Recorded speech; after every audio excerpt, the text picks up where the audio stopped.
Ladies and gentlemen, welcome back to the next installment of PvMer Spotlight. And in this episode, we have the one and only Lord Hisoka joining us today. So, how are we doing today, Mr. Hisoka? Hello there. Thank you for the warm welcome. I am doing great, thank you. How are you doing? I feel like shit, but that's completely fine. Oh no. Yeah. Before trading recording, I told them I was doing exercise today. But without further ado, would you like to give us a brief introduction of how you got into old school RuneScape? Yeah, sure. So I started old school RuneScape like 10 years ago. I was recommended the game by one of my friends in middle school. So I tried it out. I only ever played free to play. Because back then if I told my parents that, hey, can you guys spend some money on a game, they would have beat my ass. So Uh, I just stayed free to play for a while. Then I quit the game when EOC came out. Then I started playing again around 6 years ago. Um, and back then, I came back for the nostalgia, and then I stayed for PvM and for the combat mechanics in the game. Um, Obviously, it didn't. I think maybe like 2 years ago is when I started getting into PvM and enjoying getting better at the game. Um, but yeah, and now here we are. All I do is raid and sometimes Inferno. Venator bow. The Venator bow, best bow in the game. All right. So, what would you say is your favorite piece of content? And Um, Favorite piece of content. I think that most people would think my answer would be ToA because that's mostly what I'm known for nowadays. But I think it's Chambers for sure. I kind of expected you to say Chambers. I don't know why. Really? Yeah.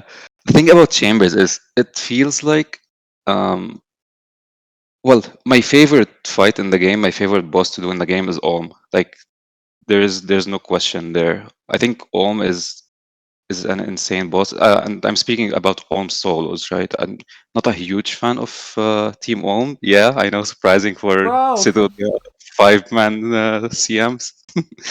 um, but yeah, a solo Olm, it's just so nice and so beautiful, especially when you're like trying to speedrun that as well. There's so much that goes into it, and nowadays with like 5-tick weapons as well, you have to kind of keep the cycle in your head on what tick you're on relative to Olm. There is so much that can go in a solo Olm, and just overall, the raid feels like I like the idea that you don't get HP back after the room. So it feels like a raid rather than you're just completing bosses in a row. You know what I mean? So it feels like, you have to play well. You have to think, oh, like, should I stay low HP for the next boss? How do I manage my supplies? Stuff like that. So I like the idea of chambers, how it feels more like a raid. Obviously, it's not complete. There's flaws here and there, but yeah, my answer would have to be chambers. so I'm assuming you're talking mostly about like normal chambers, or are you also including CM as well? Including CM for sure. CM also is very, very unique. When it comes to CM solos, I think CM solos, I took a long break from them after they updated them. So, like, I used to try to speedrun them way back in the days, back when the world record was 34:20. Back then, like, I was just a fire caper and I got interested in speedrunning solo CM. And I had the sub 40 back when sub 40 was actually respectable back then. Um, and then I stopped. Yeah, that was like way before. Like that was back when people still prepped in solo CMs for like going for record, and that was before like the Vanguard's update, where back then you had to actually melee the melee Vanguard.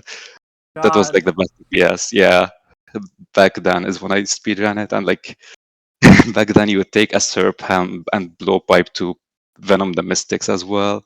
I remember But that. yeah, yeah. But no, obviously solo CM is also so nice, and team CMs as well. I'm a fan of team CMs. I like to run them every now and then with some of my friends. Never really tried like speed running them properly. I'm counting on you for that to take me someday. But that also seems like a lot of fun. Yeah, CMs and regulars. I enjoy both. Yeah, I feel like I've been getting back into TMCMs a lot more, and there's some fresh faces. Shout out to my boy Sumo Waffle if he watches this. I don't know if he will, but um, I had him run with Rixie and the boys yesterday, and I want to run more with him and get more people into it. Hopefully, I can get you into some of those as well, because he's EU, so it only makes sense for me to actually fix my schedule. My schedule has been doom really. But yeah, I'll say this. I feel like solos and teams do kind of have some overlap in some sense, but at the Hmm. same time they have a lot of differences because in solos you have to be more aware of trying to skip special attacks, not have them happen. And in teams, I mean you're gonna be skipping until everyone jumps on melee hand, but in teams you're also trying to be aware of okay, your positioning, your teammates' positioning, their health, like all these different things. So I think that both of them kind of have their own like nuances when you're doing it. And Yeah, for sure. You could always optimize even in teams. Like in teams, even if when you're just in the melee hand, if you know what cycle you're on, you could skip so many autos from Olm as well by running to the center at the right timing. Yeah. yeah, the one thing I wish I could see more in teams is whenever a head jams, everyone's instinct is to run to a safe spot or get ready to run to a safe spot after attack happens, but you never see anyone do it ever. They just True. tank the special. I used to do that actually. Like when we're doing like regular raids, if we're doing like masses, for example, as well. When I join like some big masses, it's just when it's very chaotic, head jams, I run to the side. Yeah, Yeah, it would be nice to see it as well in like proper organized team CMs. Yeah, because I think people are kind of aware of it. It's just that when it happens, they don't really put too much thought into it, or they just accept the fact that they're okay risking the special. It's more exactly. scary when it's final phase and it happens because if that shit's still healthy and you gotta kill the mage hand, it can be Like, bad. yeah, yeah, exactly. I don't know. It all depends. But yeah, I would say Chambers is a respectable favorite piece of content, but I'm not biased in any way, shape, or form. Not at all. Oh, TA and Inferno, they come in close second. I've been enjoying ToA lately, but ToA only if you do it in a very, very specific way, obviously. Like the thing with ToA is most people hate it, but they don't do the right invocations for themselves, which is why I feel like most of them hate it. But in my case, if you lose the ego, if you find the right invocations for you, if you do them in a proper way, you're gonna enjoy ToA. And Inferno is really, really fun, especially when you try to speedrun it. I still suck at that. I'm trying to get better, but that's also something I've been enjoying. Yeah, with Inferno, I've kind of found the pace that I want to go with it because originally I was trying to find that kind of pace of how I want to learn it. And I figured out that doing pet runs is the best way to go about it because if things kind of go south, oh, I can just blood barrage, get my HP back up, and just accept the fact that it's going to be slower. But I'm still learning how to do proper solves and try to learn how to use the scythe because I'm still able to use the scythe and not really flick that much because bouts and max cape are just stupid, just absolutely Yeah, stupid. I don't have to flick at all. It's so good. I literally all I do is when major spawn a lazy flick rigger. Other than that, it's just AFK and just try to do the spawns the best that I can, and it's so nice. And I've been yeah, getting better times doing it like that. yeah. That's a good way to do it. I took a completely opposite route though.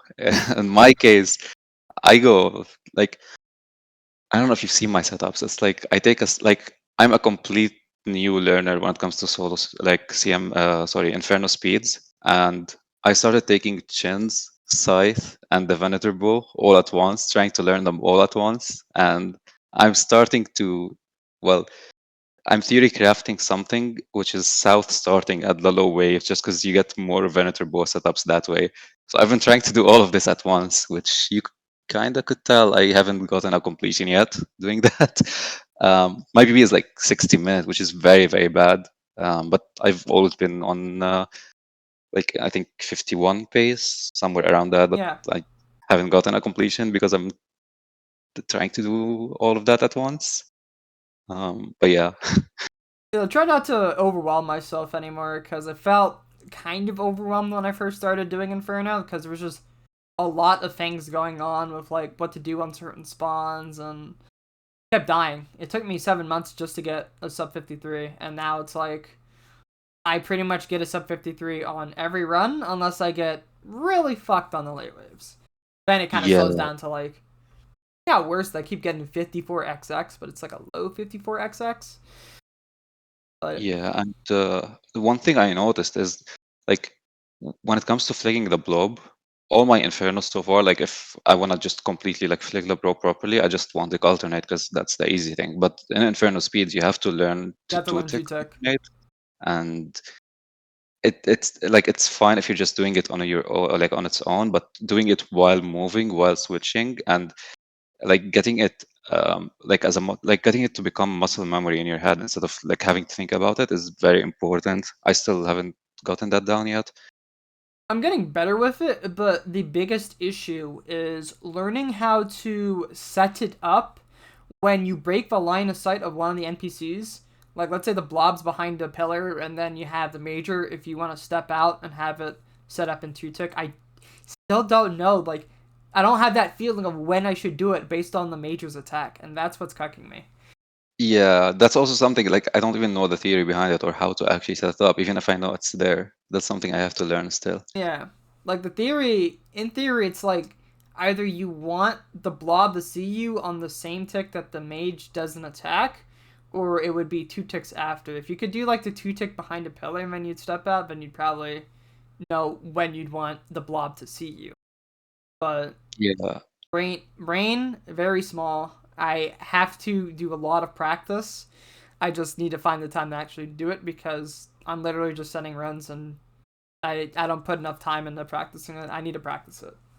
Exactly. Yeah, that's the problem. Well, that's why I was delaying Inferno for a long time. Like I knew I was gonna love it if I start doing it, but I kept delaying it because I knew if I start Inferno, I'm just gonna do that for a very long time, and like I'm not gonna be able to raid as much anymore. I'm not gonna be able like I didn't want to give up so much stuff to do that, but now I feel like I'm gonna do that soon. I mean, I try to do like whenever I feel like it in an Inferno run or two, like at the end of a that way it's not like I'm making progress for the pet and I'm still able to have fun raiding with the boys. And I think that's kind of the content that people are watching the most is, uh, you know, raiding with the boys because I'm not an Inferno specialist. And I feel like with Inferno, it's either you're trying to go for your first cape, that's always fun to watch, or you're speedrunning it. And I'm not at the level to speedrun it. I'm trying to go for I a better time, but it's just yeah. I'm never gonna get to like no monkey or Rasta man level when it comes in. I just think my clicks aren't at that point to be able to do that, but who knows? I would have to devote a lot of time. I want to try to get a sub 47 in the future, but otherwise, that's it. I don't want to push any further. Yeah, I mean, I'm sure you're gonna get there at some point, but I feel the same way about the Inferno streams. I tried streaming it, and that's why I kind of gave up on streaming it. I was like, nope, I'm not gonna stream it until I get a little bit better on that, because most people just enjoyed watching the raids, and as you mentioned, like some people enjoyed watching what I was doing with the Venator bow, just because I was like the only one besides like maybe two more people running Venator bow and like trying some try smoke stuff, but yeah. Yeah. I feel like off stream would be the play. All right, so I'm gonna skip ahead a little bit in the questions because you did mention TOAs, which is why I didn't really mention TOA too much. But let's talk about your thoughts regarding TOA as a whole and what you like and what you hate. Like, what would you like to see change, etc., etc. All right, ToA. So as I mentioned, I like the raid. I like it if you're doing it in a very specific way. Like I don't see myself, for example, obviously doing like 150s and enjoying them, or like doing like a big team 300s, which is what some people do and enjoy. Everyone has their own things that they enjoy. But if we were to go into more details about what I think, like about the raids, about the bosses, about their mechanics, um, so most of my opinions are going to be based on high invocation solos, basically, because some people might not agree with some things. If I say like something is slower or faster, it might depend on the invocation. Yeah. But for the most part, it's going to be revolved around like high invocation solos. So you can't mention TOA without mentioning the best room in the game, which is the monkey room, obviously. Sido, come back. Oh no, it's lost. And that excludes our Fucking done, episode bro. of PvMer. Fucking way you said that. I'm trolling. I'm Holy trolling. shit. I'm trolling. Yeah, that's obviously the room that needs the most work. The main thing I won't change, please, Jagex, just that statue at the center. Just remove it, please. It has no purpose but tilting people. Like it doesn't add any difficulty. It doesn't like the only purpose of it. Like you don't even need to safe spot anything around it. There's no point of it. Just remove it. Like, I don't know if you've been there, but when a cursed baboon just starts running in circles around the statue and you're sitting there, do I click it to not lose sticks and get jagged into the venom and just hope it doesn't run in circles, or do I just lose sticks? It's so annoying. I feel like that would solve half the problems with that room. There are a couple of things that I think would solve it. So one is, as you said, get rid of the statue. Two, make it where you can use the, I'm trying to think, volatile baboons to blow up like other ones or do a lot of damage to them, because that would lead to some really interesting gameplay. I That's think a good point, I think that would especially with really dogs. lead to some really cool stuff, because then it's like, okay, instead of just focusing on getting a bunch of stuff together and chinning, now it's all about trying to gather a bunch of stuff together and then bring this guy over and kaboom.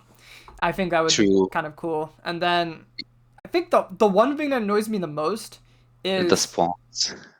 no, not just the spawns. It's actually the cursed baboons themselves. Because I feel Uh, like, I don't know. I just wish that their pathing was kind of more like aggressive, at least coming toward you, because then it's like, oh, so it's easier for you to kill them, but they're also kind of a threat. Instead, they just kind of feel like an annoyance. Oh, it's that last thing in the room, in the corner, that you have to kill. that's a good point. Yeah.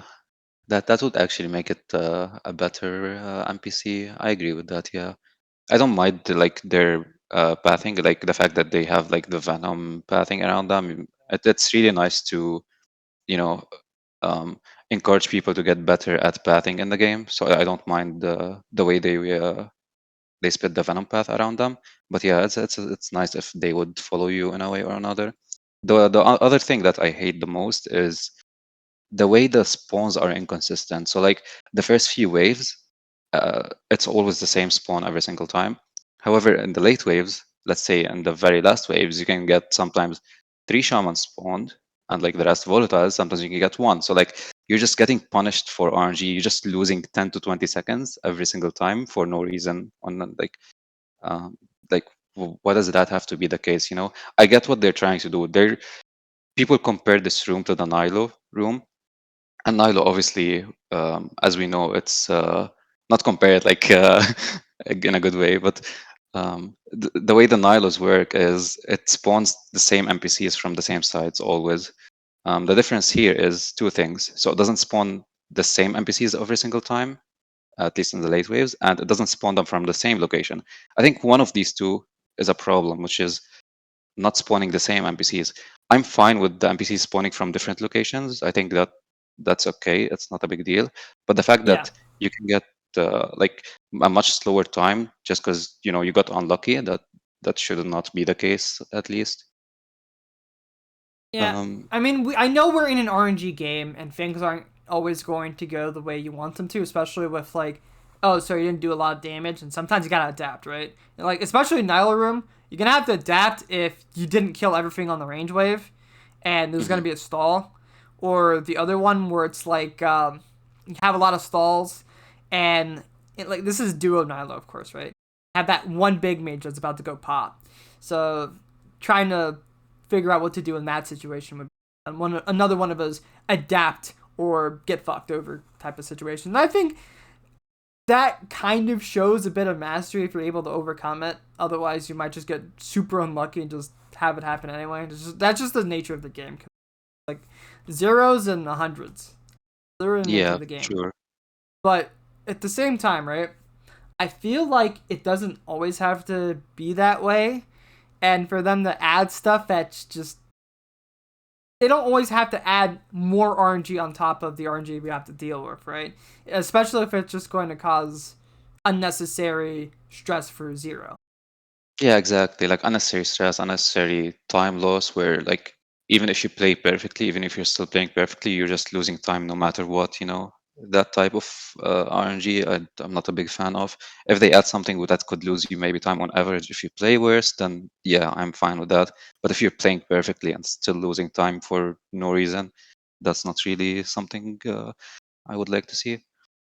Yeah, I Uh, mean, like I said, sometimes you're just gonna do everything correct and still get fucked over. There's this clip I saw on Twitter where Jolin was on pace for Inferno World Record and he hit I saw that. nothing. He hit nothing. Bro, I saw that earlier today. He had 0.0070. He like in his tweet he replied to himself with the actual hits he had. There were like half of the hits were zeros. It was insane. That was It's so unlucky. I think the odds of hitting with Tebow is something like 60% or something in Missouri, but I have to Yeah, look at the calculator again. It's like similar to Hunliff, because corrupted Hunliff, you basically feel like you're punching a brick wall, hmm but you're on task, you're wearing full Missouri, and then that you could still output that outcome. Like it's super rare to happen, but when it yeah, happens, especially when you're exactly. on pace, oh man, it's Like it's frustrating. probably one of his worst Zug's after healers as well, and he got that on pace. That's so sad and unlucky.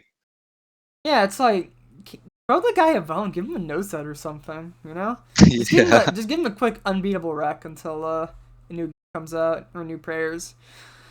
yeah, huge fan of Jolene. Yeah, Jones goaded.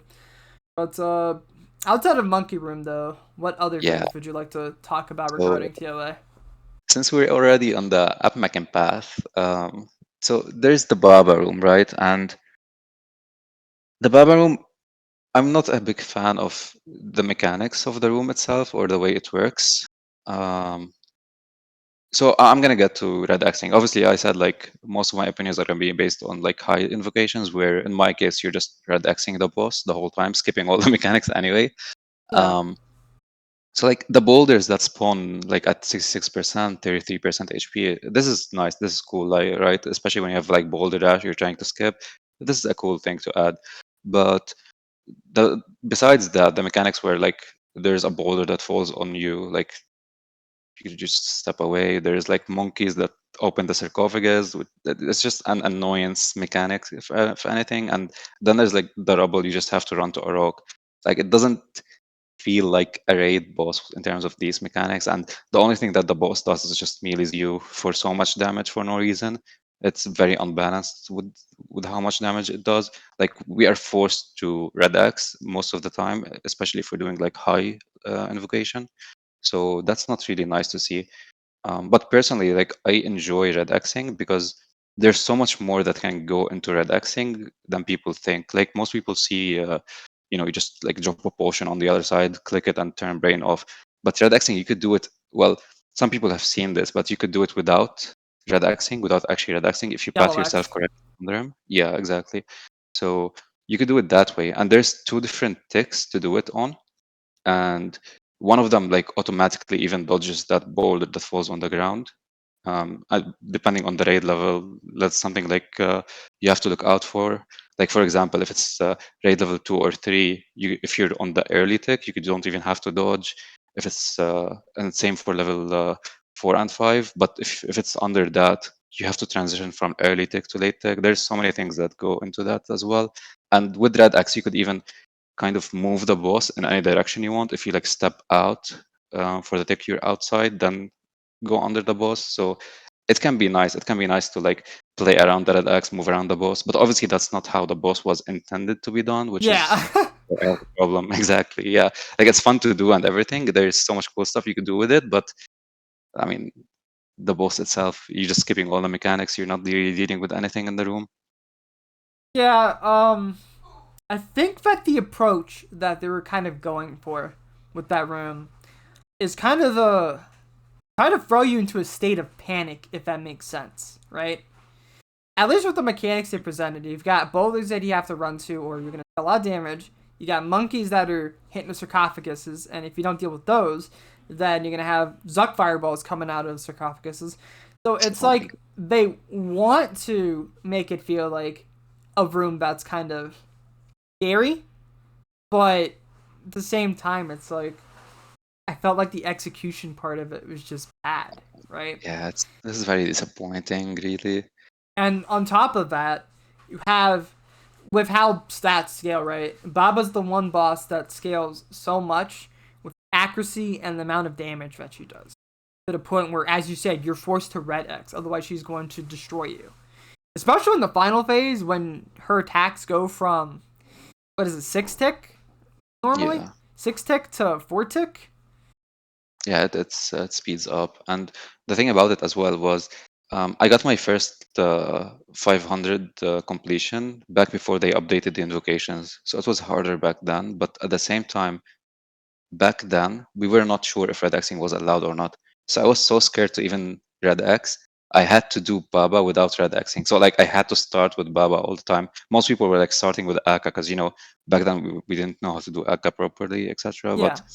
I had to start with Baba to not take a lot of damage, to not level up the room. And if I was doing everything perfectly, I was still only surviving like 30% of the time, at 500s at that invocation. So like you're not doing anything wrong. You're cursing, you're saving your specs, you're doing all that. It's just you're not redexing, but you're dying 30%, like 70% of the time. So it's not really balanced at all in terms of how much DPS he can do on you. Yeah, I think a couple of things that they can do to kind of make it feel like a unique fight, and on top of that, not make it too easy is okay. So, number one is maybe make it where either a spawn or even the sarcophagus is getting opened up is what affects Baba's stats. So at the start of a fight, she won't be as strong, but later on in the fight, maybe you don't kill like one monkey and that's buffing her, or when the sarcophagus gets opened up, then she does a lot more damage. Like something maybe in the effect of like Maiden in hard mode Tob, because Mhm. that shit's scary. When you let a lot of crabs go in, that shit's scary. So maybe you could do something like that, and maybe instead of having monkey spawn based on is she hitting you, have them spawn on like on a timer or maybe percent based, because that way you don't have to worry as much about red Xing. There would be a little bit of a focus on like trying to get rid of those monkeys that are hitting the sarcophagus. Might be a little bit infuriating in solo stuff because like, oh shit, this guy just spawned and he's like in Narnia and now I have to run all the way over and hit him. But like at least in teams you could maybe split people up. You could maybe take some of the baboons from the room beforehand as well and throw them in Baba too. That would spice things up. Nah, that's a good point, actually. Yeah, because like at the end, if all the sarcophags are open, I don't know if you've been there before, but Fucking yeah, bad. it looks like it's fine if the boss starts to two-tick you or something. It's that's respectable. If it deals more damage to you during that, because you're already fucked anyway. Yeah. You've already made mistakes. Maybe what they could do is change the invocation where it's like, oh, so it does more damage if you have low prayer for the sarcophagus fireballs. Make it where the fireballs come out. So then, initially, the sarcophaguses are just buffing Baba if you let them get opened. Hmm. Yeah, that's nice. Because like most of the time, you can't even dodge the sarcophagus. You just have to be away from its area anyway. So like, there's just no point in having it deal damage when Yeah. there's no indicator of where to dodge it or how to avoid the damage for it. Yeah, I like that idea. Because I want the fight to feel kind of, you know, you feel scared. It's like you're panicky, like bloat, right? Bloat, Mhm. you always feel uneasy because all it takes is like one hand and you're kind of fucked. Yeah, exactly. And I kind of want some similar feeling with this. Is like, oh, if the sarcophagus gets opened up, then Baba's gonna have a field day on you guys. That's kind of what I want to have. Like, I want to have that feeling because then the fight feels unique. It's not just a boss with a lot of HP you have to go through, and then just run to boulders, run to boulders. There's a lot more that's going on, and I think that would add to the chaos. And I think I would make it a fun, unique fight, and not just this boring slog of you need a red X. Yeah. Right now, I'm thinking about it like in a speedrun perspective. If we add that change, it's gonna get way more annoying because we're gonna skip the monkeys. We're just gonna hit Baba. There's so much more to deal with. Or maybe like we're gonna be forced to kill the monkeys in speedruns, which wouldn't be ideal. But yeah, It's I not a bad mean, idea to do something in in the a room. speedrun sense, it would suck, but they could maybe adjust some stuff to bring it in line with the old times. Maybe add something to make it faster, but who knows? But I Hmm. could also say speedrunners being like, okay, you know what? Just let the sarcophaguses open up, so then we can do more Exactly. venge damage, and that's only for like teams, because in solos you're probably just gonna run frauds only. Exactly. Yeah. So I think that would be a solution to people just camping Red X, just adjusting the stats and having her get the stats through different means, whether it True. be a monkey spawn, like maybe the shaman is buffing her, or sarcophaguses. Yeah, because obviously when you're redexing, you're losing ticks anyway. You're losing a tick every single time, so people would prefer to do that anyway if we could deal with the room. Yeah. Even in a solo, actually, now that I think about it, it's probably less tick loss if you just go and kill a monkey than start 5 ticking instead of redexing at 6 ticking. Yeah, that's a good point. I like that. Okay. Uh, Anything else we want to talk about regarding monkeys, or shall we move on to? monkeys, we could move on to other rooms. Yeah, let's move on Uh, to other rooms. yeah, it's like okay, Kefri. Um, I liked the puzzle before Kefri. It's nice. Like I used to like it Lion. before client. Like you had to use your brain a little bit. It's like when you're raiding, you're almost half asleep. You kind of have to wake up during that puzzle. You have to memorize a few things. You have to remember. So it was nice. Nowadays, you just don't even think about it anymore. Um, Yep. yeah, that puzzle is nice. Like it's short. It's not too long. If it was like 2 minutes of just doing puzzles like that, then yeah, that's bad. But it's pretty quick. I don't mind it. Kefri itself, I actually liked that boss.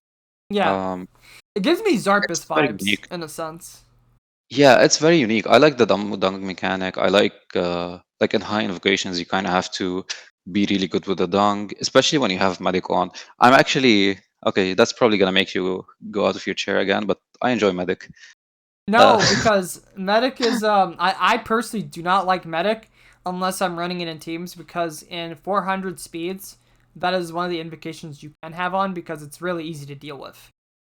yeah, I heard that a lot as well. It's faster to deal with medic than it is to deal with like more overlords in big teams. Yeah, because at most you'll have to like blow pipe one or two of them, and assuming nothing heals her, Yeah, that's ones. you'll Yeah. insta pop it like after the first set of swarms. The second set of swarms, you might have to do like an extra hit or two, but again, you really don't have to deal with it too much. It's just like the first section and the final section will have to deal with it as long as everyone doesn't make too many mistakes.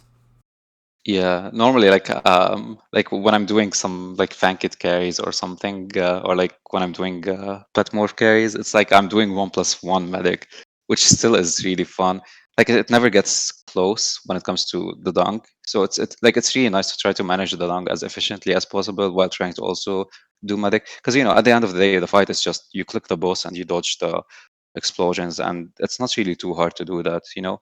I, Yeah. I love the swarm phase, like the swarm phase in between them. It's really good, especially when you're like soloing. You have to play very, very well and lose as little ticks as possible, and add some chinning while blow piping to get at as least swarms to heal the boss as you can.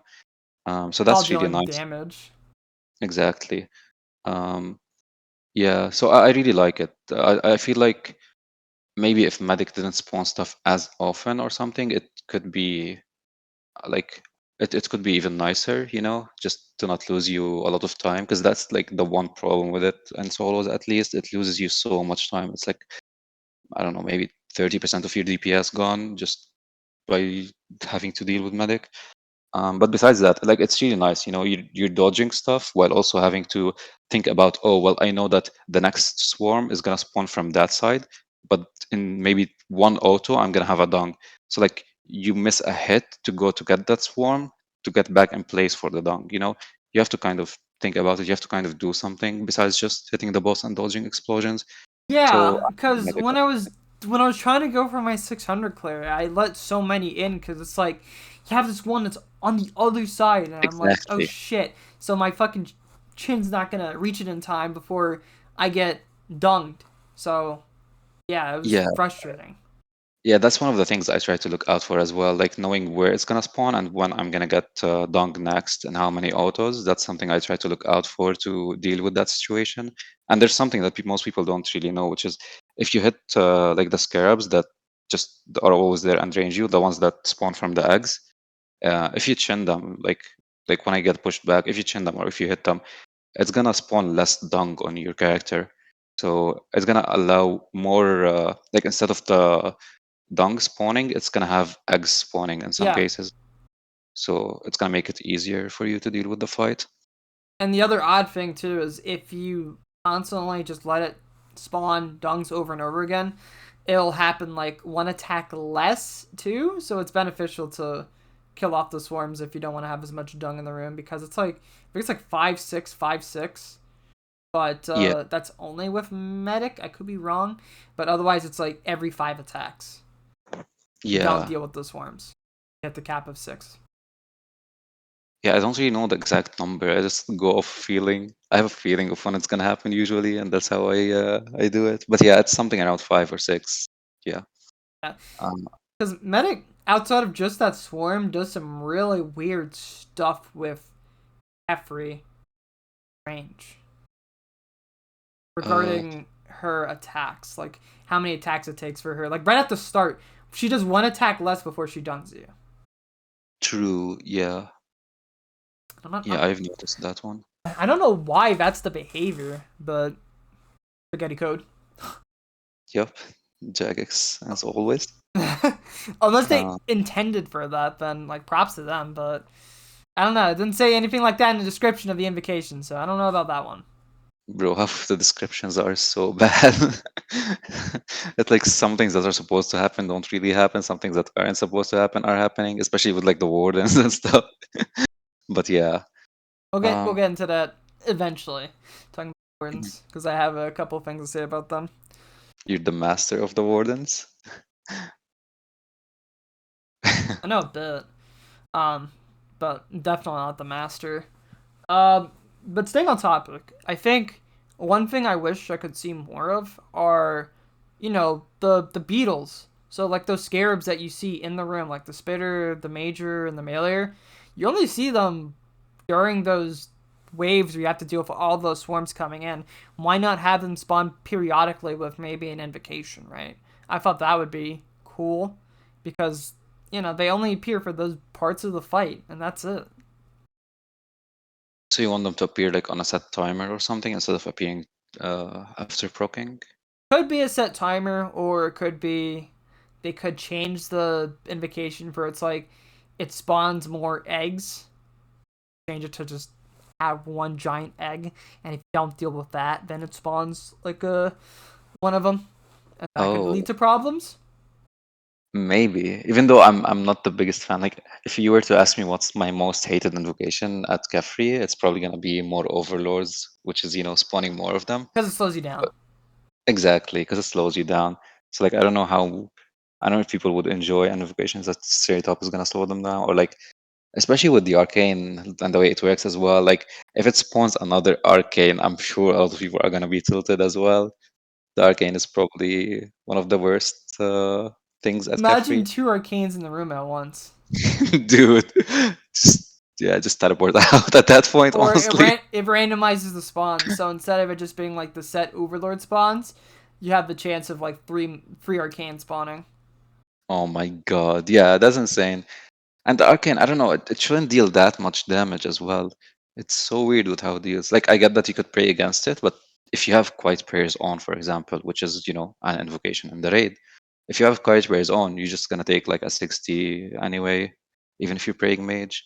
I think It's the issue with it is just the damage you need to deal if you don't hit like a big hit.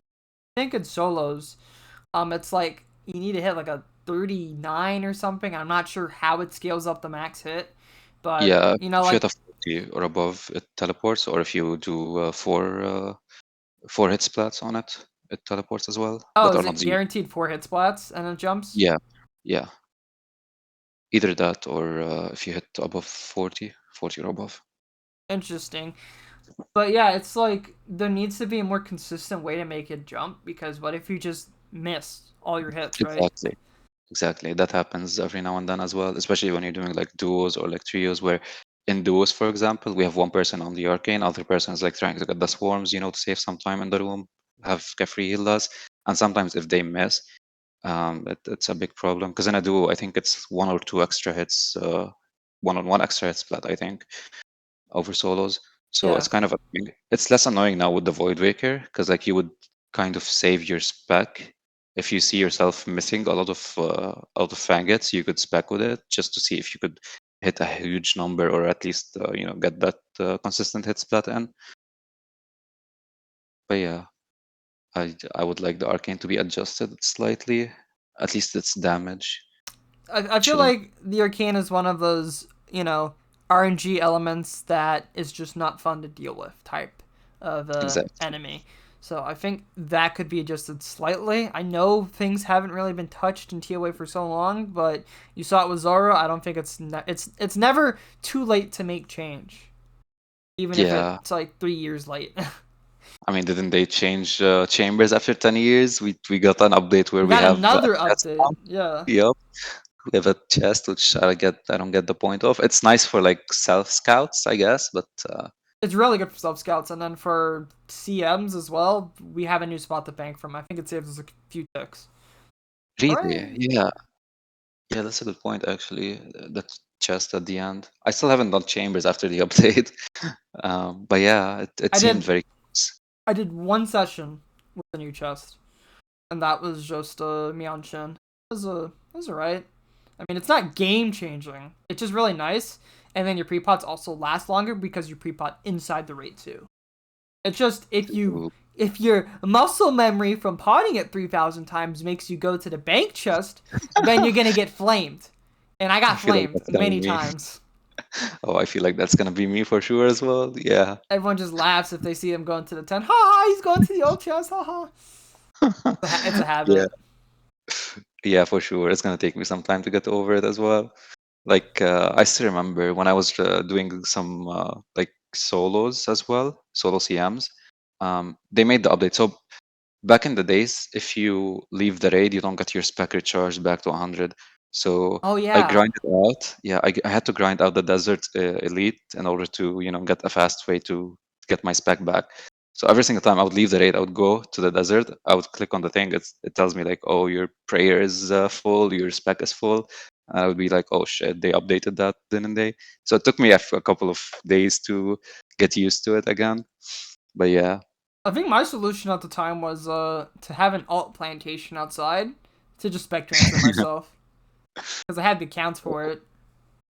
I didn't have the accounts back then, but yeah, that's what some people did as well. Yeah, Unfortunately, we're kind of new when it comes to alting. Now I have several alts I'm working on. still working But on mine. yeah, and yeah, coming back to Toa, that's for Kefri. So I kind of started with my least favorite to my most favorite, if you noticed. Yeah, I So noticed. So I was gonna say, should we talk about Zebak next? yeah, Zebak next exactly, because Ekka's probably the favorite. I'll leave the warden till the end just because it's the warden. It's the final It's not boss. It my makes favorite. sense. Yeah, yeah. So Zebak, I think Zebak is a great, great boss, and the reason why I think that is, I'm not saying this as like a really high level player or like for high level players, it's a great boss. At the end of the day, it's very easy. Simple in But concept, but it's also that one kind of gives me bloat vibes as well because it's like it's simple in concept, but the threat level or the chances of death are still kind of high. exactly, it's high. But as like if you think of the mechanics and what it teaches the player, I think for an average player or for someone because TUA is meant to be the most accessible raid. So for a new player or like someone starting to get into PVM or even for an average PVMer, it's gonna teach you so many things just in that room. You're gonna learn about pathing. You're gonna learn, because like you have to deal with the waves. You have to try to jump over the asset. You're gonna learn that if you're running, you're skipping over a tile. You're gonna learn that. You're gonna learn to path efficiently, path fast. So you're gonna learn some pathing mechanics, which is very important in PVM. You're also dealing with that while dealing with prayer flicking. I get that it's not like the most intensive prayer flicking, at least if you're doing a low level Yeah. Zebak, it gets intensive, at And then enraged at 4 plus. in speed Uh, runs, it also teaches you a bit of resource management, again, when you're using Venge. Because it's like, are you healthy enough to take a Venge or not? And then there's also, you have to be aware of other people's position, at least in raid levels 0 to 1, and, 4 and up. yeah, because Because the then you cannot barrage. flick the barrage exactly. That's one thing I don't really like as much is the fact that you cannot flick it, because it would be nice to be able to avoid all the damage and not take too much damage. But Yeah. yeah, it's really nice. It teaches people to prayer flick early on. It teaches people pathing. It also teaches you, some kind of I guess problem solving skills when it comes to the jugs. I like the jugs. I like the idea of the jugs, um, especially with like offset stomach as well. But the one thing I wish they would change about it is, I mean, nowadays it's like the first set of jugs, there's always a solution south. Just go south, south close to the Yeah. boss. Second set of jugs, just be like towards the center near the boss. There's usually a solution there. If not, it's also like south towards the top. Like it's always very consistent. So you're not really like trying to solve it in any way. I feel like it would be nice if, how there's these two different maps, right? Two different ways of solving it. I just mentioned south and like next to the boss for the second one. If there's like five, let's say, or six consistent ones, but you don't know which one you're getting every raid. So like it would be a random one out of these six or something like that. It would be nice because like it would be nice to always have a solution or always have a good solution because you know how Jagex can be if there's like maybe five jugs like in completely different in the corners of the room or something. That's not going to be fun to deal with. So it's nice Yeah. to have it consistent still, but also kind of randomized to where you have to think about it a little bit rather than always doing the same solution every single raid. There's also um that off chance that you don't have to do anything because I don't know how rare it is, but when the tile for yeah, behind the boulder is already cleaned. yeah, that happens every now and then as well. Yeah, I think I've had it happen maybe 6 times, 7 times, something like that. Probably 4 for me or something. I lost Yeah, count. yeah, it's funny when it happens. Obviously, that feels like a bug. Like it doesn't feel like it was intended, but yeah, I don't know. Do you think it was a bug, or at least that's what I feel like? I don't think they intended it to be a solved thing. Probably not. It makes me wonder how they go about coding the Coding. placement of the acid and the boulders, because maybe there's like an oversight with, let's say it picks like this is out like let's say 20 tiles need to be splatted on, and then on top of that it needs to like make sure it's not putting said splat on the same tile, otherwise you're not gonna have a lot of acid in one spot, right? So then Mhm. it's got to do that. It needs to have some sort of check. Maybe it has like the tiles have numbers on them, and then it just removes that option from whatever thing it's going through, like fucking hash map or something. I don't fucking know. But Yeah, you get my point. So there might be like an oversight there where it's like, oh shit, true. it's not. It's like checking to see like maybe a tile next to it, and it's counting It's it not as checking covered. But properly. Yeah, probably. it's my Um, guess. But yeah, I'm a big fan of Zebak for that, and like obviously the fact that it switches its attack styles and attack speed as well. So for a player like again a player new to PVM getting into PVM, they might get a good feeling of the prayers. Then they're like, oh shit, now I have to flick more often or like play even better while also trying to dodge the blood spawns. They're kind of annoying like the tomatoes, but at the same time it's nice I hate them to so much, especially when I have to solve the shit and they're chasing me down. It's so annoying. yeah, yeah, when they spawn when you're solving the shit, that's annoying. I would want that to change. I would want them to not allow it to happen. But when it happens, like at the enrage, for example, when you're player flicking, it's nice to force people to move to a different side or deal with something pathing related, while also flicking your prayers. Because it's not at the end of the day, it's not too hard, but it's good for people to get better at the game if they're Yeah. still new or something like that. Yeah, so I think overall it's a really good boss when it comes to new players, when it comes to an introduction to PVM, basically. Like similar to Vorkath, similar to I don't know, I guess nightmare in a way, I guess, something like that. On Yeah. that. But yeah, like kind of a mid-level boss. That's a good introduction. Um, Now moving on to my favorite room, Aka. I think it's safe to say a lot of people like Akka. Like a lot of It's people. it's such a good room. I love it. And the skill ceiling for that room compared to the other ones is really high, but it also helps that you have Double Trouble and Feeling Special together, which kind of just recreates the room in its entirety. Exactly, Like a whole different exactly. room. Double Trouble and Feeling Special, having them on at once is, I mean, so here's the thing. I came up with this method with the help of Rask. We were The grid. doing it together. Yeah, we came up with the grid to solve it, and it got to a point where we were just doing the 500s to get to Aka to deal with that. Like that's the fun part for us. Um, it was really really fun to do, at least at the start as well. Um, yeah, like when it comes to Aka, there's obviously the butterfly, which some people used to argue back then that, oh, you're just cheesing Aka, or like Jagex didn't even like think about it or Bro, see it. I'm just gonna say this right now, alright? If you think any of this shit that people do, like Red X and Butterfly and all that shit's fucking cheesy, dude, it's in the game. Shut up, alright? People are doing it because they're cool methods, alright? Cheese or not, Exactly. I'll be real with you. When all that cheese talk was coming in and they were like trying to downplay people's achievements as well, because like, oh, you cheese it. That was some of the most cringe shit I've ever heard. Yeah, I'm not gonna lie. Like personally, I told you I didn't even like Red X Baba back then, and that was mostly for I didn't want to risk whatever, like doing something against the rules, but I also didn't want to risk people saying, "Oh, you cheesed it," because I still remember back then when people would see me at the bank holding my Fang with a Fang kit, which back then I think there was like only like 15 people with a Fang in the game. Yeah.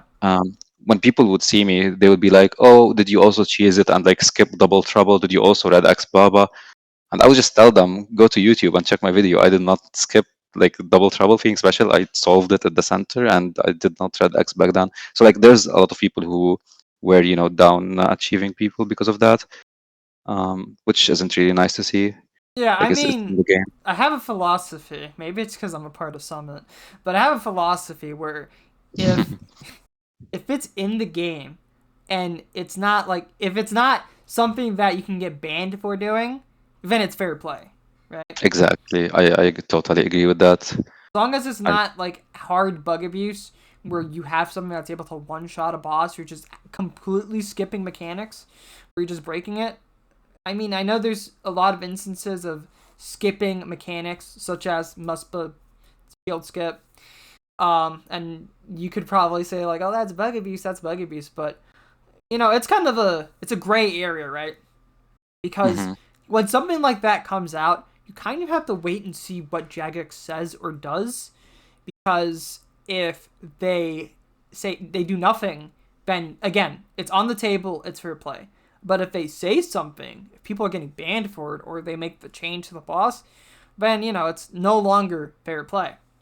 But as long as it's compliant with Jagex's methodology of bug abuse and stuff like that, as long as it's not something that gets you banned, in my opinion, it's fair play. Yes, some things will make things easier. That's just how the game is.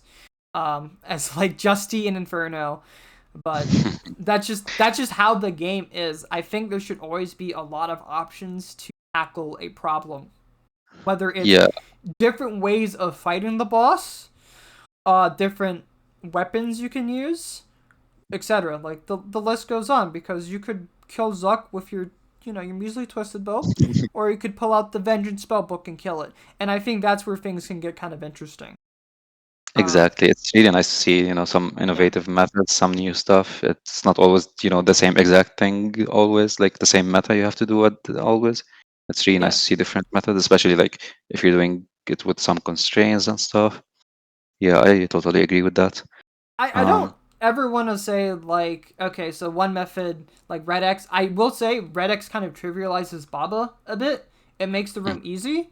Of course, it takes a bit to learn it, but it's because with how the boss is designed, you're kind of forced to. exactly.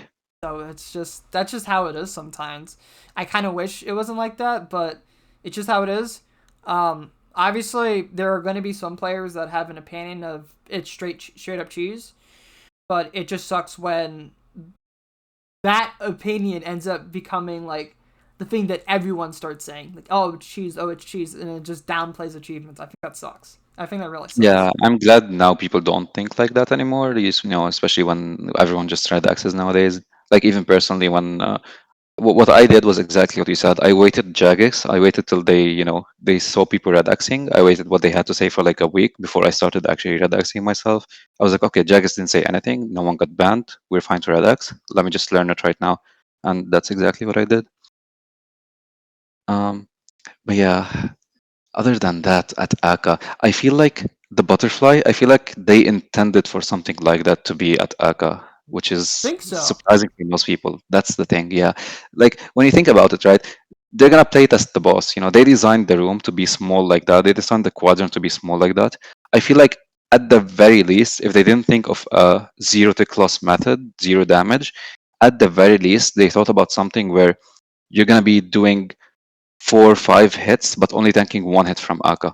Because that's exactly what I was doing on my very first day. Like on day one of ToA release, I was running in the same quadrant, but like trying to run from aside to aside while attacking the boss. You know what I mean? Like tanking one hit, but and obviously like I had this idea. What if we could like run around him in a way where we're taking zero damage?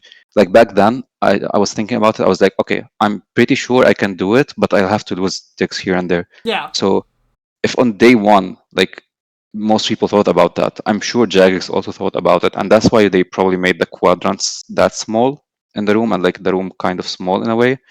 Um, so I feel like yeah, they kind of thought about it in a way. Maybe they did not expect it to be zero to close, zero damage, where you're just avoiding a few things here and there, which is probably why they changed the way Stay Village Vigilant works, I think. Or yeah, because like now it procs during special. That's also one thing I hate about the boss.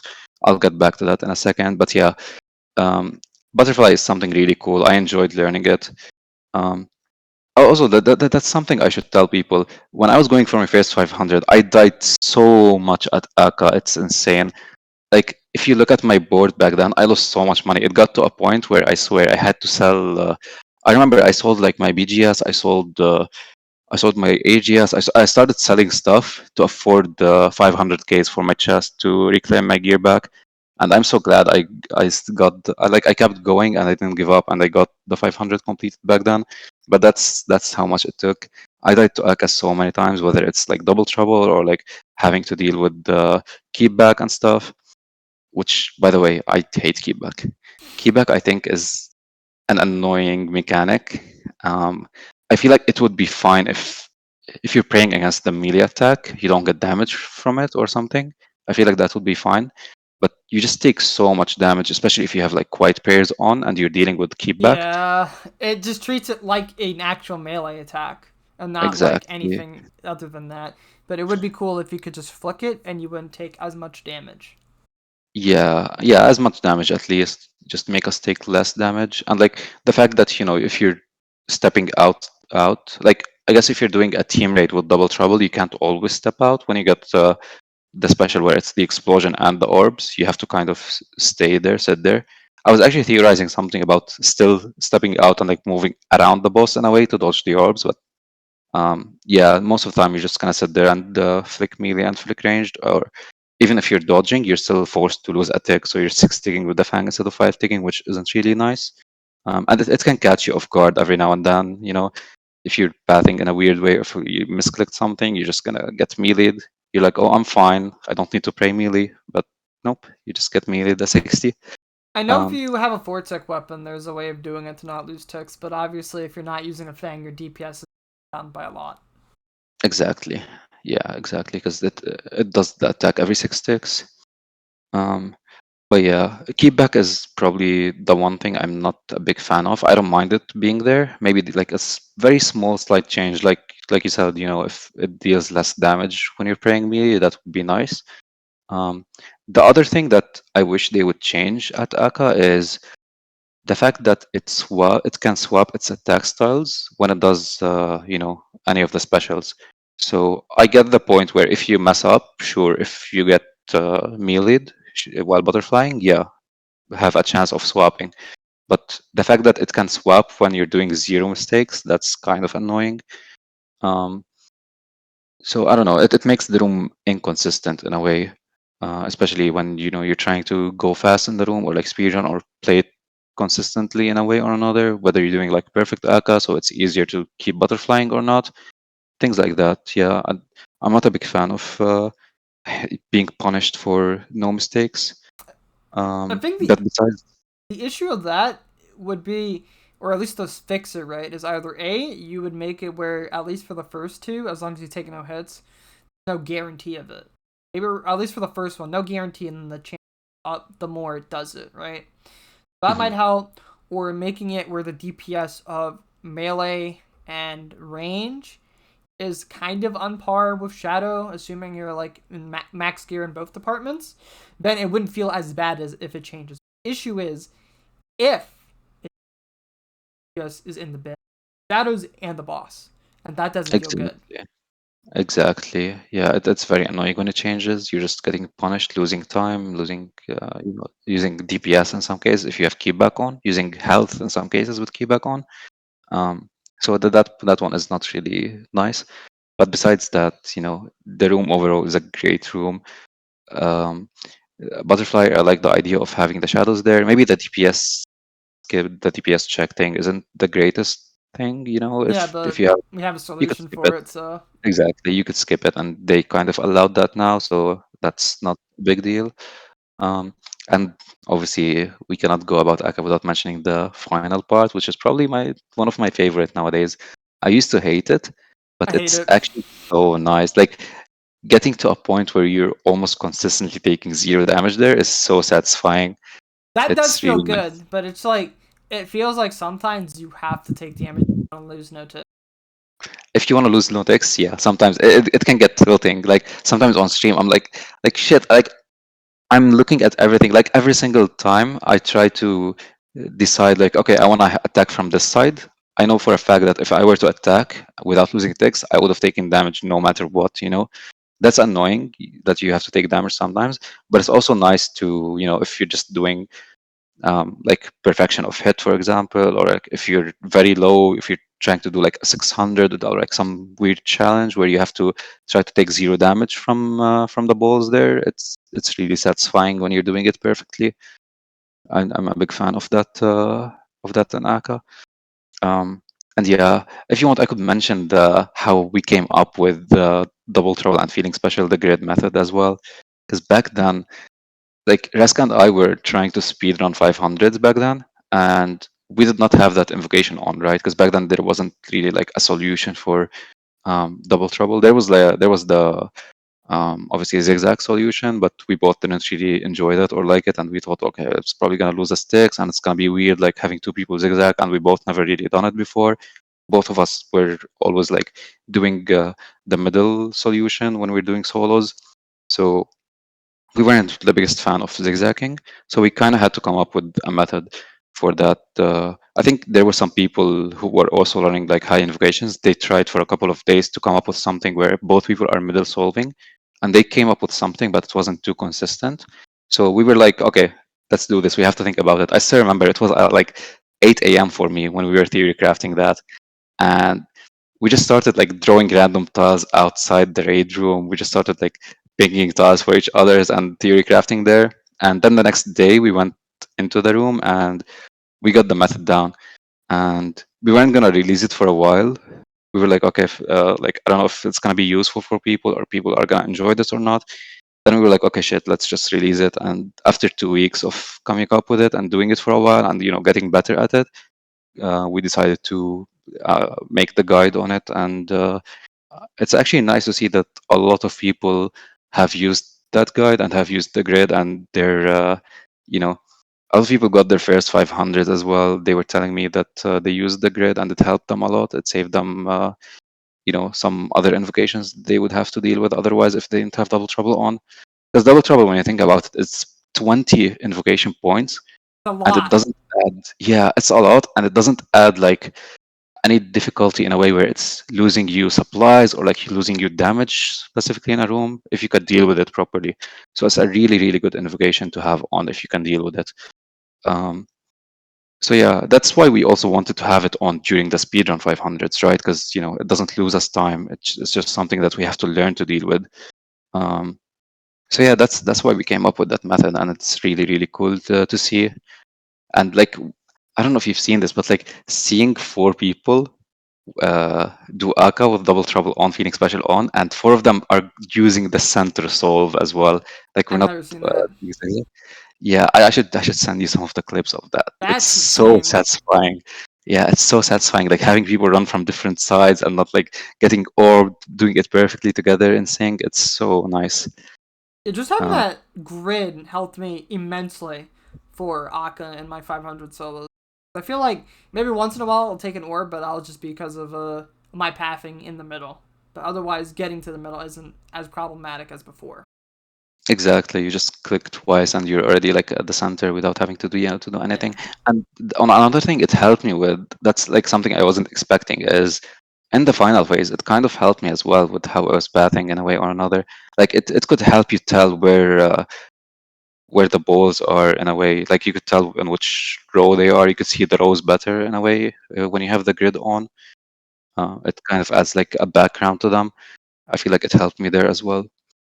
Um, but yeah, that's how we came up with it. Aka is a really nice boss. It's probably one of my top 3, top 5 bosses in the game. The thing that I feel like they did a good job with is, like I said, the skill ceiling for that room quite high. It's not easy, and it just feels like from no invocations to like all invocations, it feels like the same fight, but there's just a lot more to it, right? Compared to Yeah, like it's like the on and off switch for the other bosses. Like when you flick on all invocations, like okay, Kefri, it slows you down, right? But Kefri is still kind of the same as now. You just have to hit this swarm that comes into the room and kill more shit. Baba, it's the same room, right? Nothing changes in Baba. just the gap, I guess. Yeah, just a gap, but like all in all, it's the same room. And then Sabak, Boulder. okay, I can see a little bit of arguing for Zabak because now you have like blood spells and stuff like that, but Oh, not true. much change. Still feels kind of the same. There's just a bit more risk now with Upset stomach. I guess at upset the back is stomach. like the Yeah, main invocation there. that's the one that's probably the worst. The But most punishing. yeah, Yeah, but outside of that, it pretty much all of them. It literally just feels like I just went over to my light switch and turned it off. exactly. Akka is the only one where it feels like not a completely different fight. It's still the same fight. Just there's a lot more now. Yeah, I feel like they also, yeah, exactly. Like they nailed the idea of invocations and the Aka room of how the invocations were. We were How expected it should to have have been. them. Yeah, exactly. Yeah, that's a great boss overall. All right, shall we move on to the final boss? Yup, the final boss where you are an expert on, Gorgeous. but you don't like to say that you are. I'm not. You probably know the most about it out of everyone I know. You've done the most science there.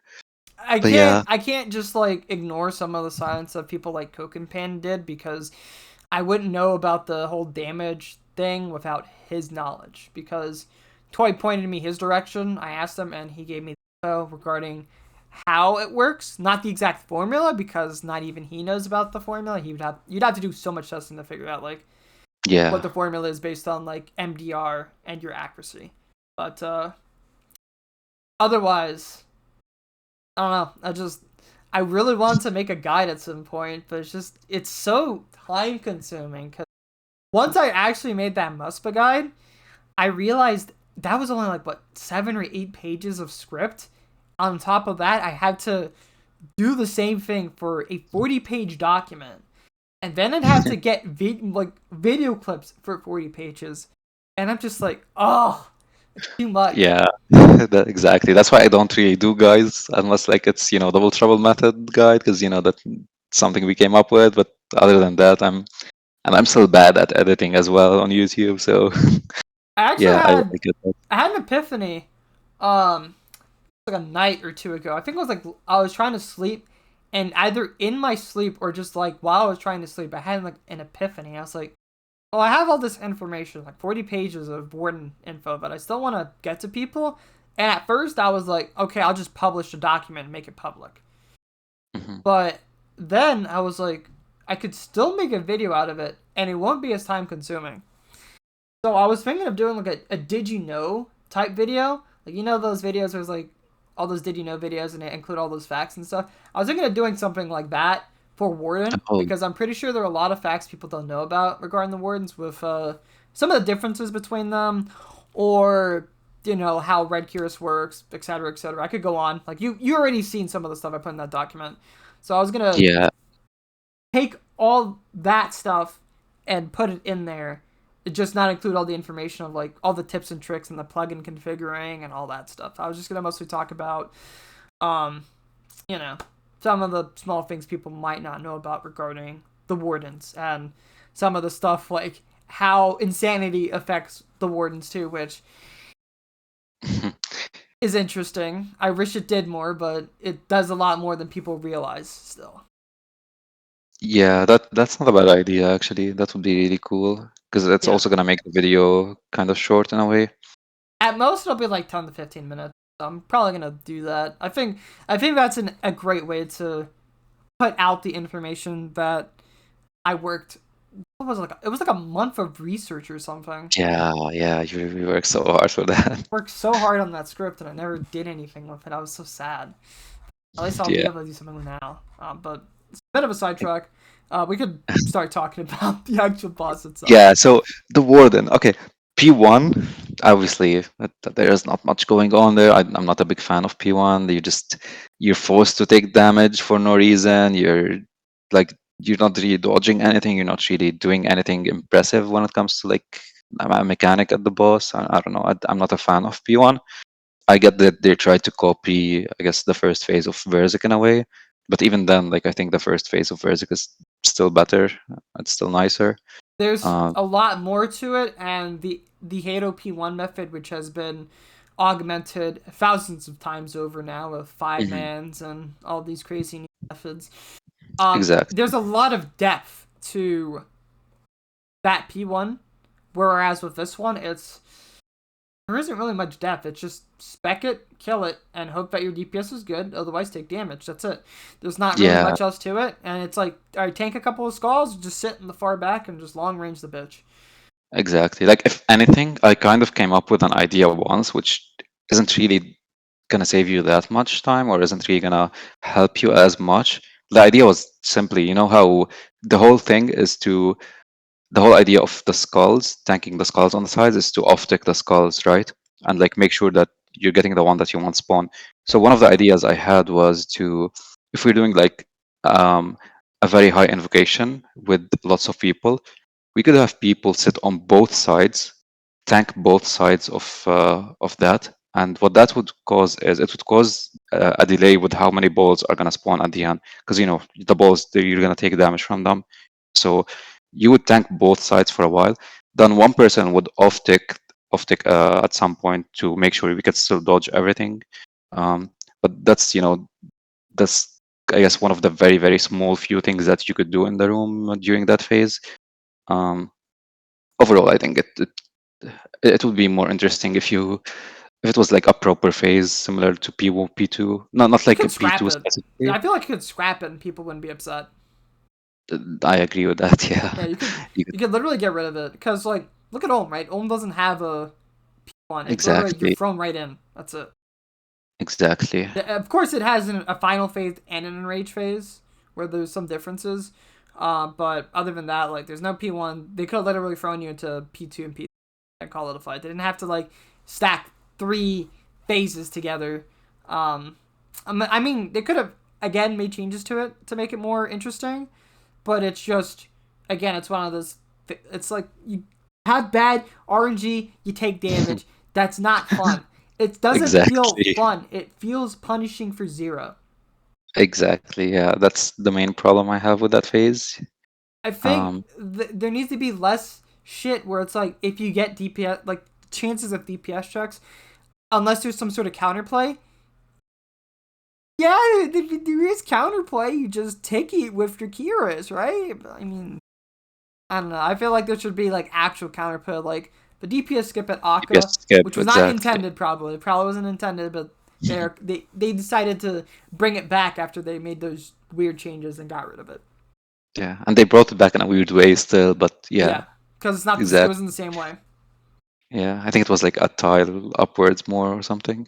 But yeah, exactly. Like P1, you're just taking damage. You're just getting punished for no reason, and you can get punished even more if you get unlucky. That's very bad, not fun. I mean, However, it could adjust the damage values where it wouldn't cuck you as hard, but then again, right? again, It's it's still we've yeah. had it. I don't think they're gonna change it. Mhm.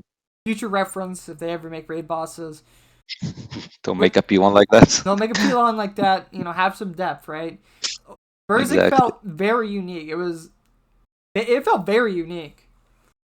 Yeah, especially with the Dawnbringer as Yeah. well. It kind of adds something to that.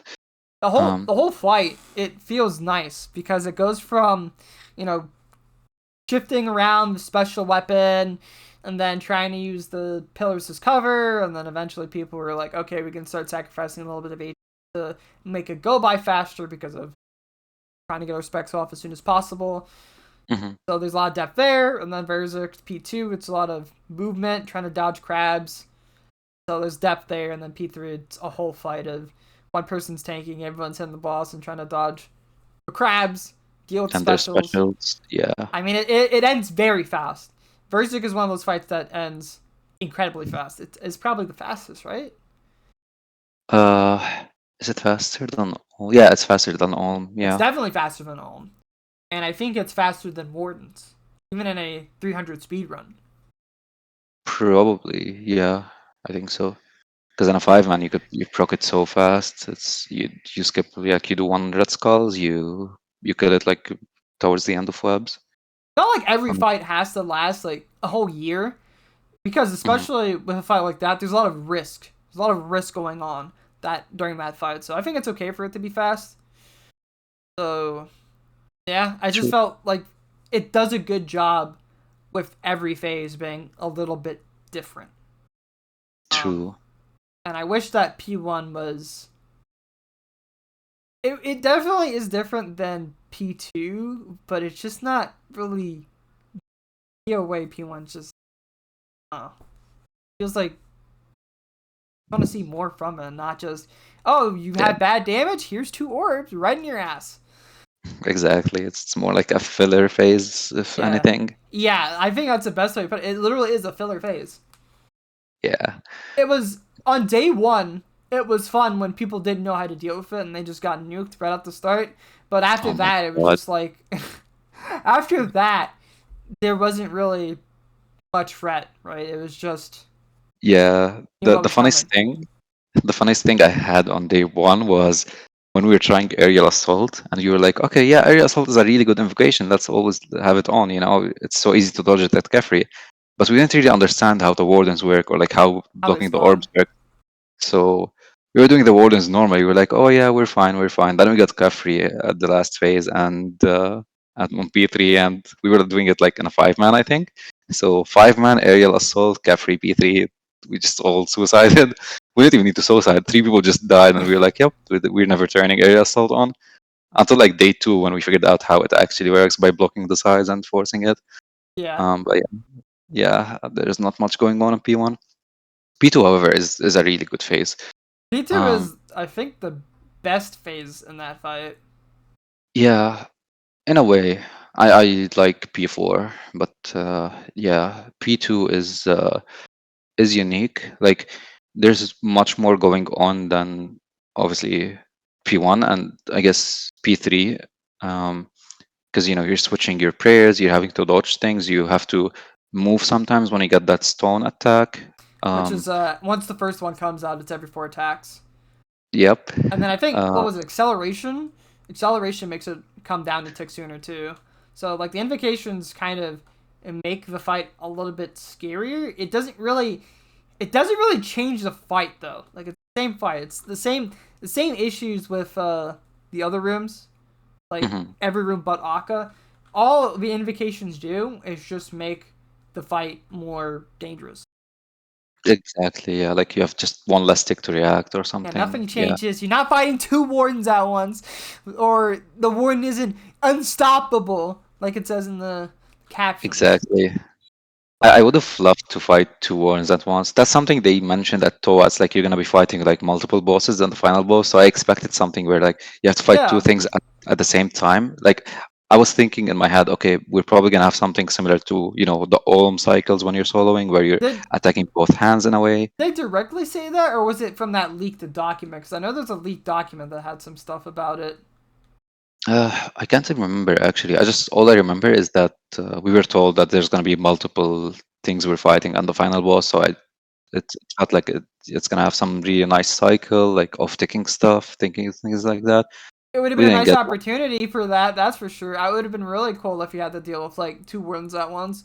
And they could have went kind of like that dusk and dawn kind of approach, where if they True. didn't want to have him off ticked, you could have the one that's chasing you down, hitting you with melee attacks.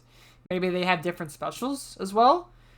There are so many things that could have done differently that fight a bit more feist. Exactly. But But yeah, still P2 is not a bad fight. Like when it comes to the Warden's autos, which I mentioned, and also the specials, the obelisk specials. The obelisk specials, though, I don't know how to feel about them because like two of them. I mean, the the, skull is two one of that's them hated. are, yeah, two of them don't do Oh, my shit brain because you dead. can solve Yeah, them. It's exactly. only You can the solve them skulls the that are same way. scary, but the skulls are kind of can be frustrating sometimes because they can kind of get covered up by the boss or your character Exactly. sometimes, depending on your camera angle.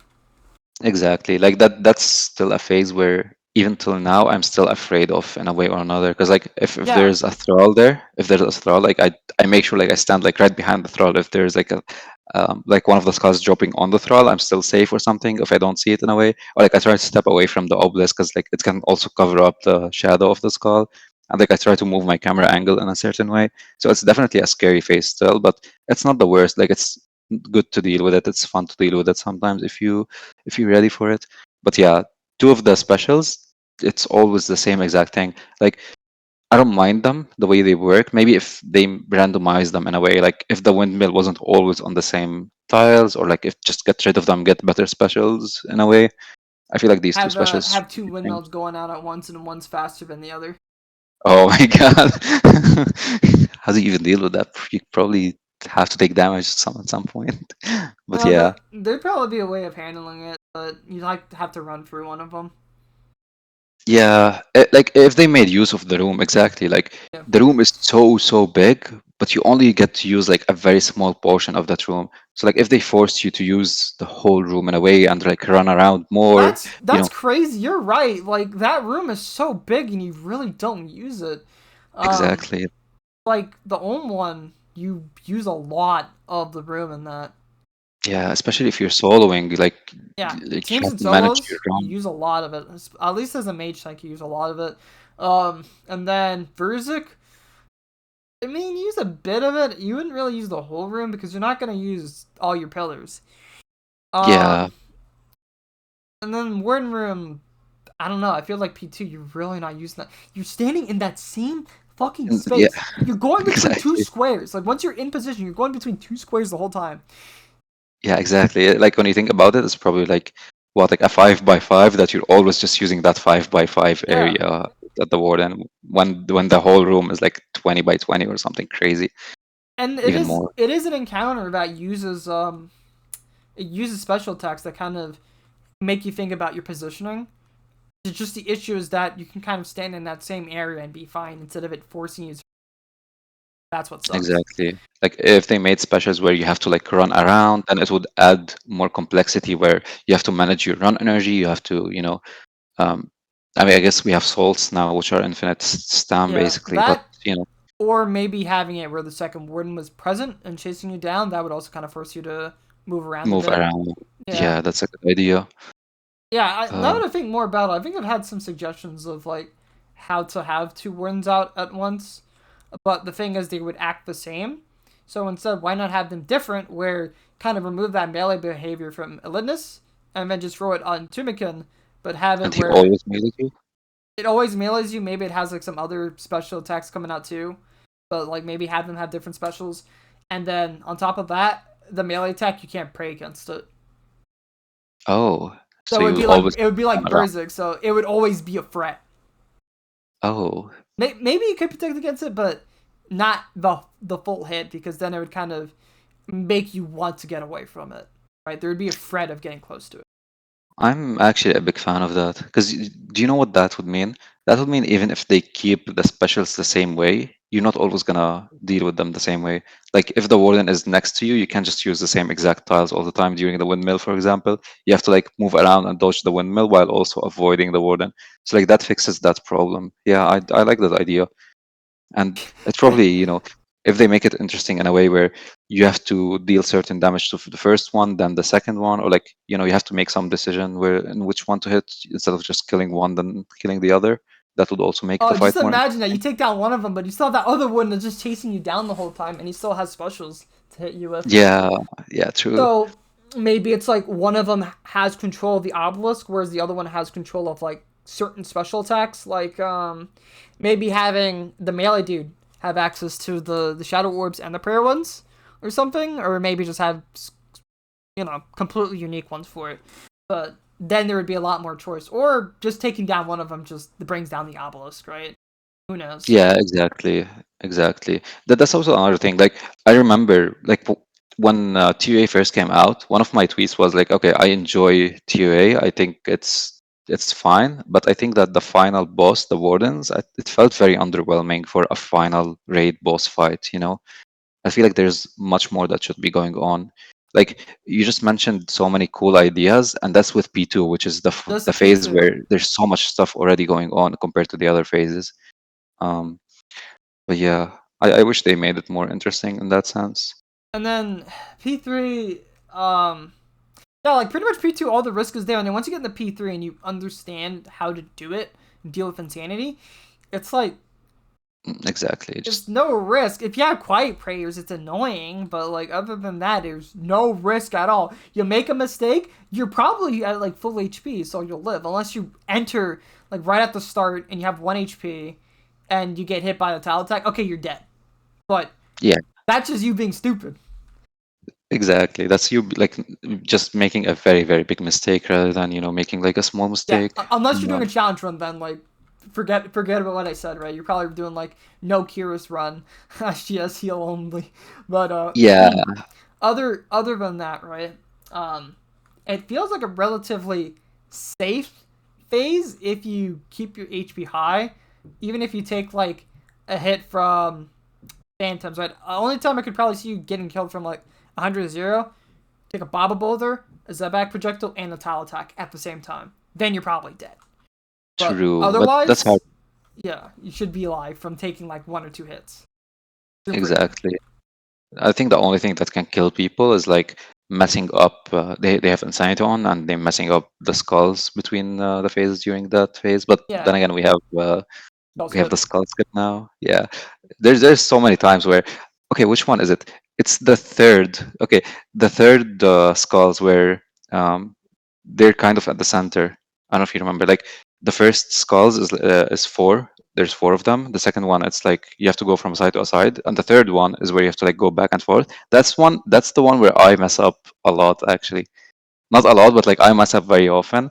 And nowadays, if I mess up on that one, like doing the skulls there, I would just skip it. You know, that's that was really useful. So even then, yeah, like if you mess up the skulls, maybe still go for them, but um, you're just gonna like take a 60 or something if you miss one of them. And if you know that you messed up really, really bad, just go skull skip. Especially now that we have a very easy way to skull skip, which is Yeah, spamming the skulls. it's I've seen like you yeah, I do it full all the skip. time. It's so easy. Yeah, just do a full skip. You don't even Yeah, leave one of them up. I think the only time I sketch myself out is I'll attack when I normally don't attack. Cause let's say I kill one of the yellow Kyrus, so that's gone, and then I go to my spot, and sometimes I'll attack one that's like diagonal of me, and I see my character do an L, and I'm like, I get scared, but I Oh, live. It yeah, works, but I still get sketched out. yeah, I see what you mean. Personally, I don't just spam the skulls. I like to do. I feel like I don't know. I feel like it's safer to manually click in a way, especially when I have Baba and Zebak there. With the boulders, I like to manually click or Yeah. manually pass. I mean, Um, I have not, to this day, okay, to this day, I have mhm. not died skull skipping. Not once.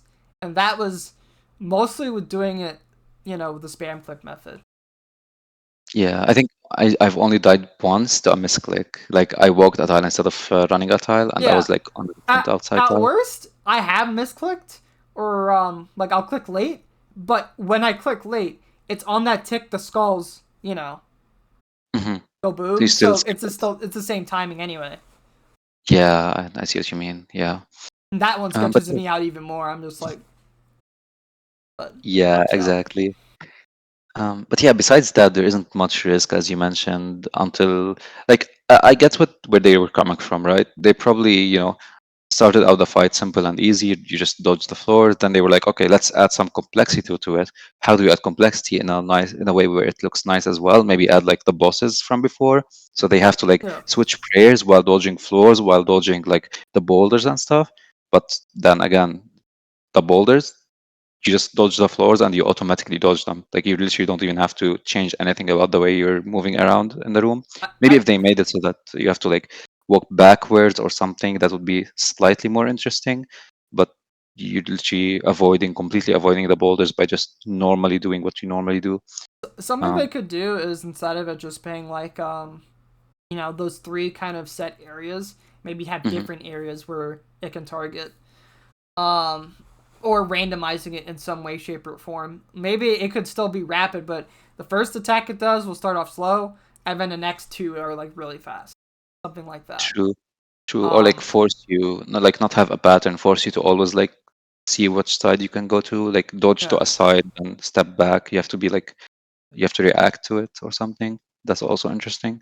They'll Yeah, have to do something though to alleviate it. Like they'd have to like give you maybe to be able to react, because otherwise true. It's gonna gonna be be it's gonna be dangerous. It's gonna be very dangerous. People are gonna be unhappy. Yeah, yeah, especially if you're doing teams. it's literally just a memory game. There's just no risk at all. Like once you've kind of mastered it, it feels like the same.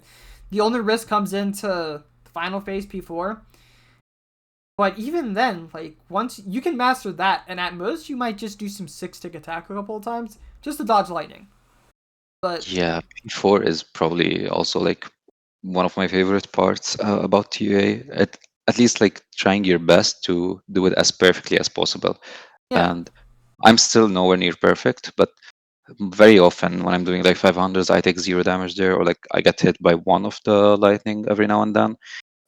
But it's really nice to, when you're on the last row, it's really nice to be able to figure out like a solution consistently. oh I yeah, feel like one thing I would want them to change is, you know how sometimes you can get like 5 or 6 of the shadows on the same tick, the floor shadows on the same tick on the last row. yeah. So there's That's the very one where it's like you only get cycle 1 and cycle 2 and no cycle 3, but like the whole thing is covered.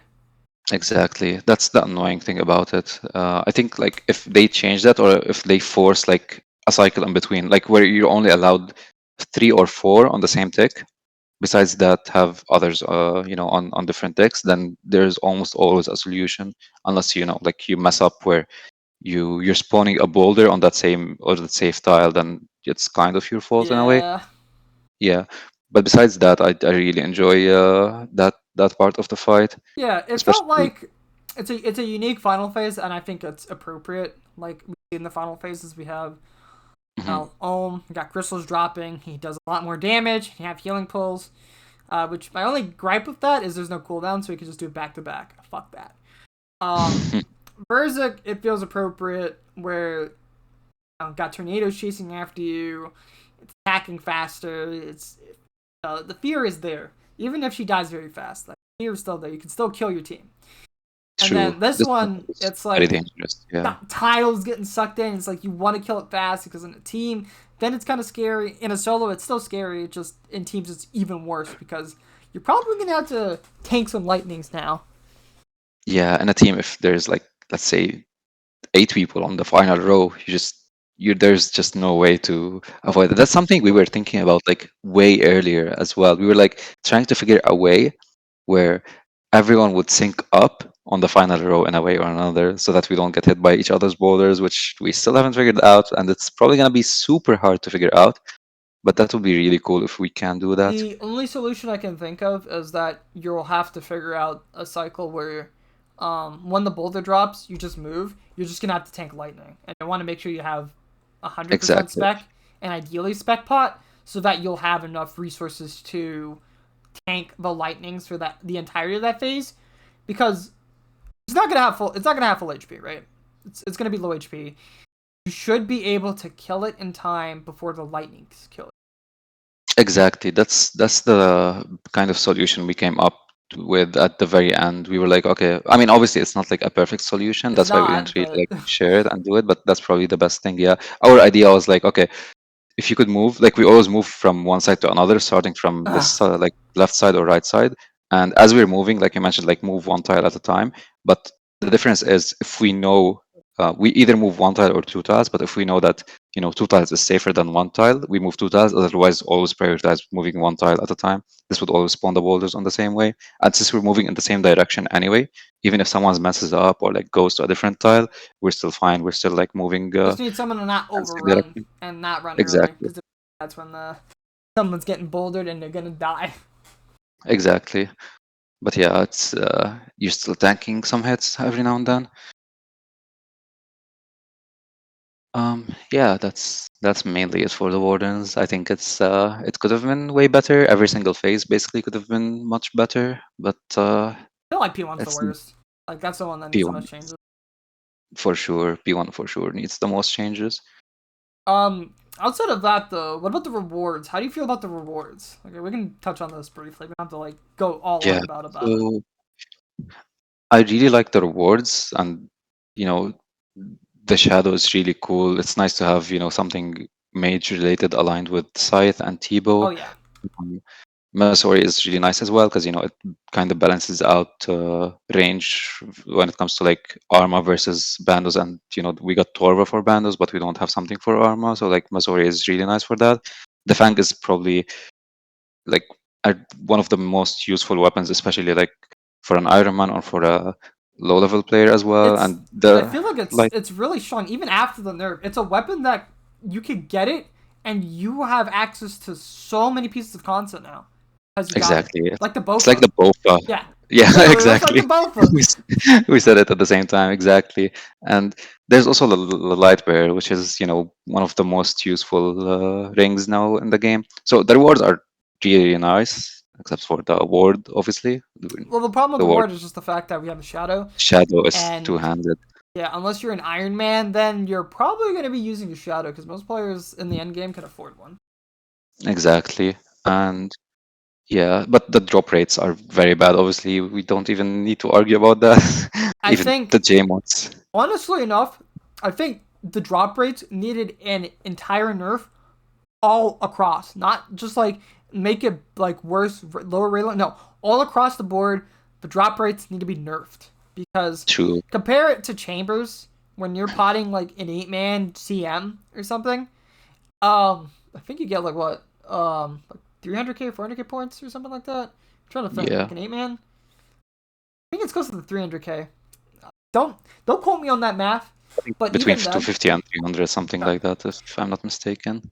the main point I'm trying to get is the fact that ToA, you can get some crazy amount of purples coming in from just doing like a 4-man or 5-man 400. Doing Exactly. like so many of those runs and you're seeing so many purples. Compare that to like Tob, compare that to like Chambers, where at worst you'll go like super dry. You won't see anything for like 4 days, even when you're doing like CMs or something. Oh Not God. otherwise you'll probably see like 1 to 2 purples a day doing those pieces of content on like a normal good day.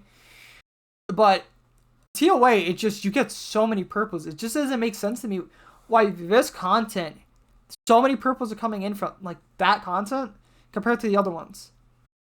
I think the For main what problem reason? with that, yeah, I think the main problem was that they buffed the drop rates at some point for like higher invocations, and Yeah, back then it was more like we didn't think people are gonna be doing experts that consistently, or like high invocation expert that consistently. But it turned out that we were, because like when they changed the drop rate, it was maybe what, like 50 people on the high scores on experts or something, 50 to 100, something like that.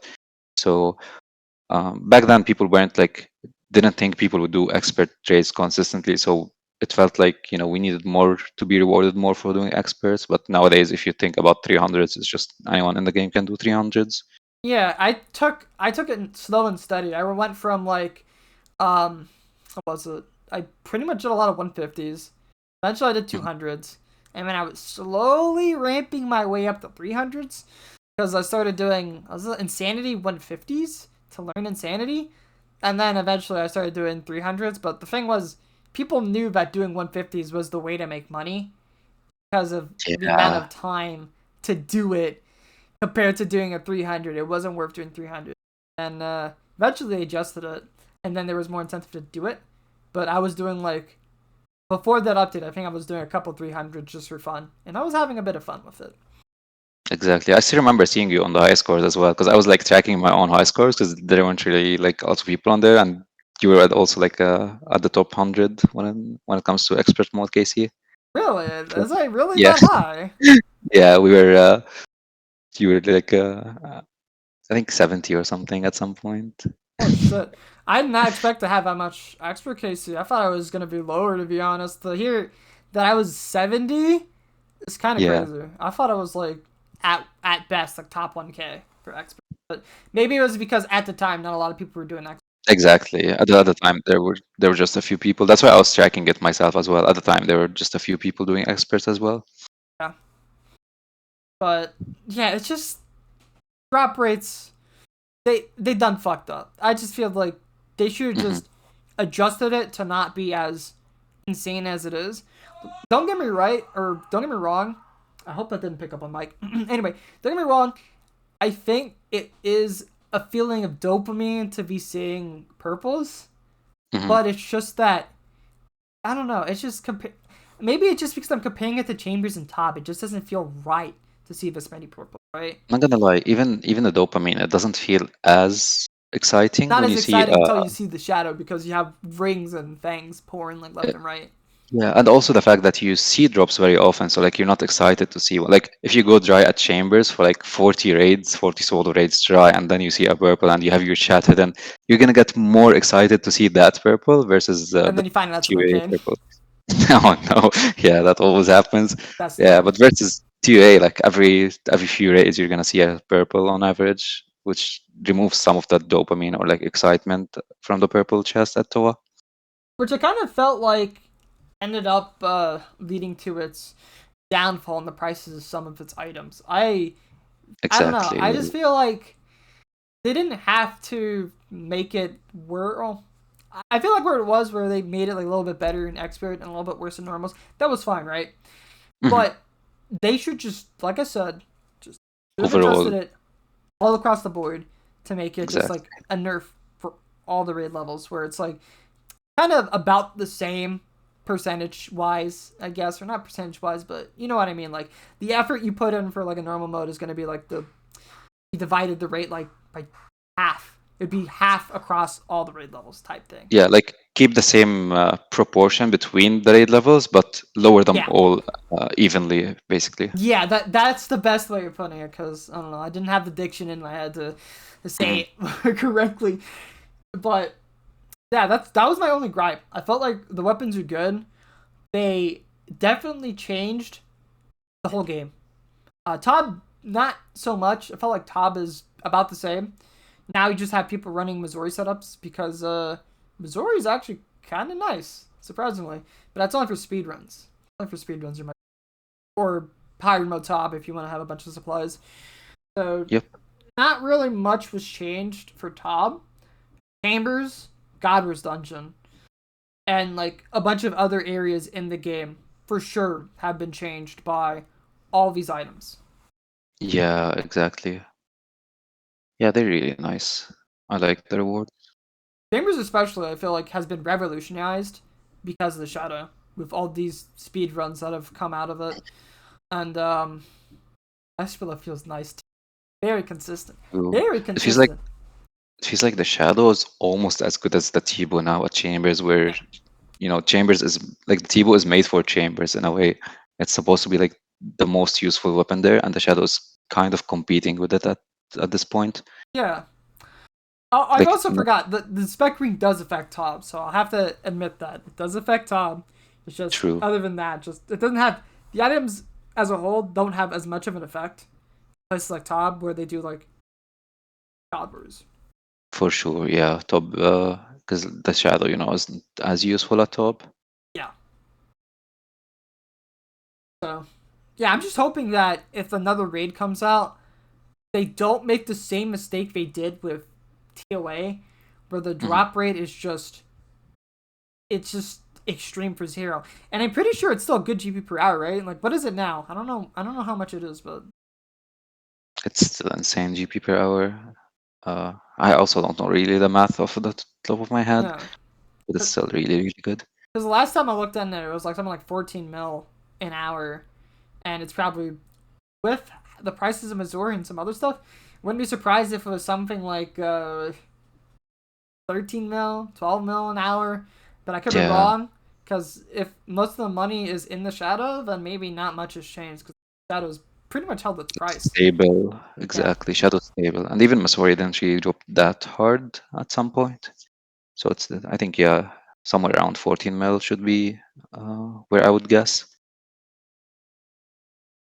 So I don't think there's really too much else to talk about regarding TOA. So Mhm. let's go back a bit. Let's talk about some of the cool methods you have created. I know you talked about the double trouble grid, but we could probably go to Chambers and talk about some of the cool stuff you've invented for that. Yeah, so when it comes to chambers, it's mostly what I called the Hisoka P3, which wasn't my idea to call it that, by the way. I didn't really like to call it with my name, um, but yeah, so there's the Hisoka P3. So for those of you who don't know, the method is basically um, you're using the shadow and the scythe, or like any five tick, mage and melee weapons. But the reason why it's shadow and scythe is because if you're doing um, Olm, these are the the best two weapons to use on the hands, unless you're doing like solo CM, where it's like Lance is kind of comparable to Shadow, but usually it's Scythe and the Shadow are the most DPS. You're doing that in a way where you're not losing ticks at all, and you're also not taking damage from Olm. So when people like before the method was created, there was ways to do the melee hand like 4-1, for example, where you're not taking as much damage with the lance, or like 4-0 if you're doing it on the final phase. But 4-0, you would have to do it with a sank staff and a lance, which was less DPS than shadow on the side. So this is like a 4-0, but for shadow and scythe. Um, some backstory of how I came up with the method, or like um, how much like time went into this method. So the method itself, before coming up with this method, I came up with something similar. It didn't get as popular because it had its downsides, but I came up with something similar to this, where the method was like I called it 9-1 back then. The idea of it was back before the shadow came into the game. It was just Sang was the most DPS and Scythe. So my idea was like a cycle between these two, because back then the best cycle was called 7-3, where Yeah. you're just doing like 7-3 Scythe and like using the Sang on the other side and pathing in a certain way. But 7-3 is obviously you're doing 7 hits, tanking 3 hits from all. In my case, you're doing 9 hits and tanking 1 hit from all, 9-1, and you're still using scythe and the tank staff during that. So first I had to come up with that. I got some help with my friend Impeccable as well. He helped get the word out, and he helped with the method. But once I figured that method out, the problem with that method was when you splash, it's very annoying. That was why most people haven't used it, or why it didn't get as popular, and it was much harder to do. Now, like, because in my method, like, there's a shadow which is 5 ticks, so you have more time to do your switches. With the sang, you have less time to do your switches, or like, that Or was tick the weapon. annoying part. Exactly.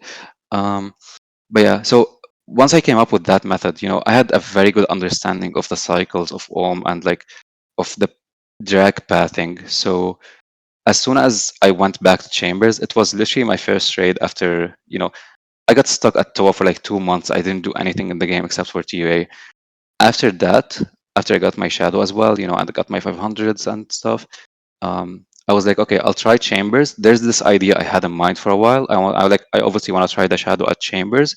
So like I watched a quick video of the shadow mage run, and I was like, okay, I have an idea, because like I know from my 9 to 1, obviously, if you come up with a method called 9 to 1, like you obviously tried so hard to make it 9 to 0 or like 10 to 0 or something, and it doesn't work without losing ticks. Yeah. But at the back of my mind, I was like, okay, if we had like one 5 tick mage hit during that 9 to 1, I could make it, where it's 10 to 0 or something, or like 9 to 0.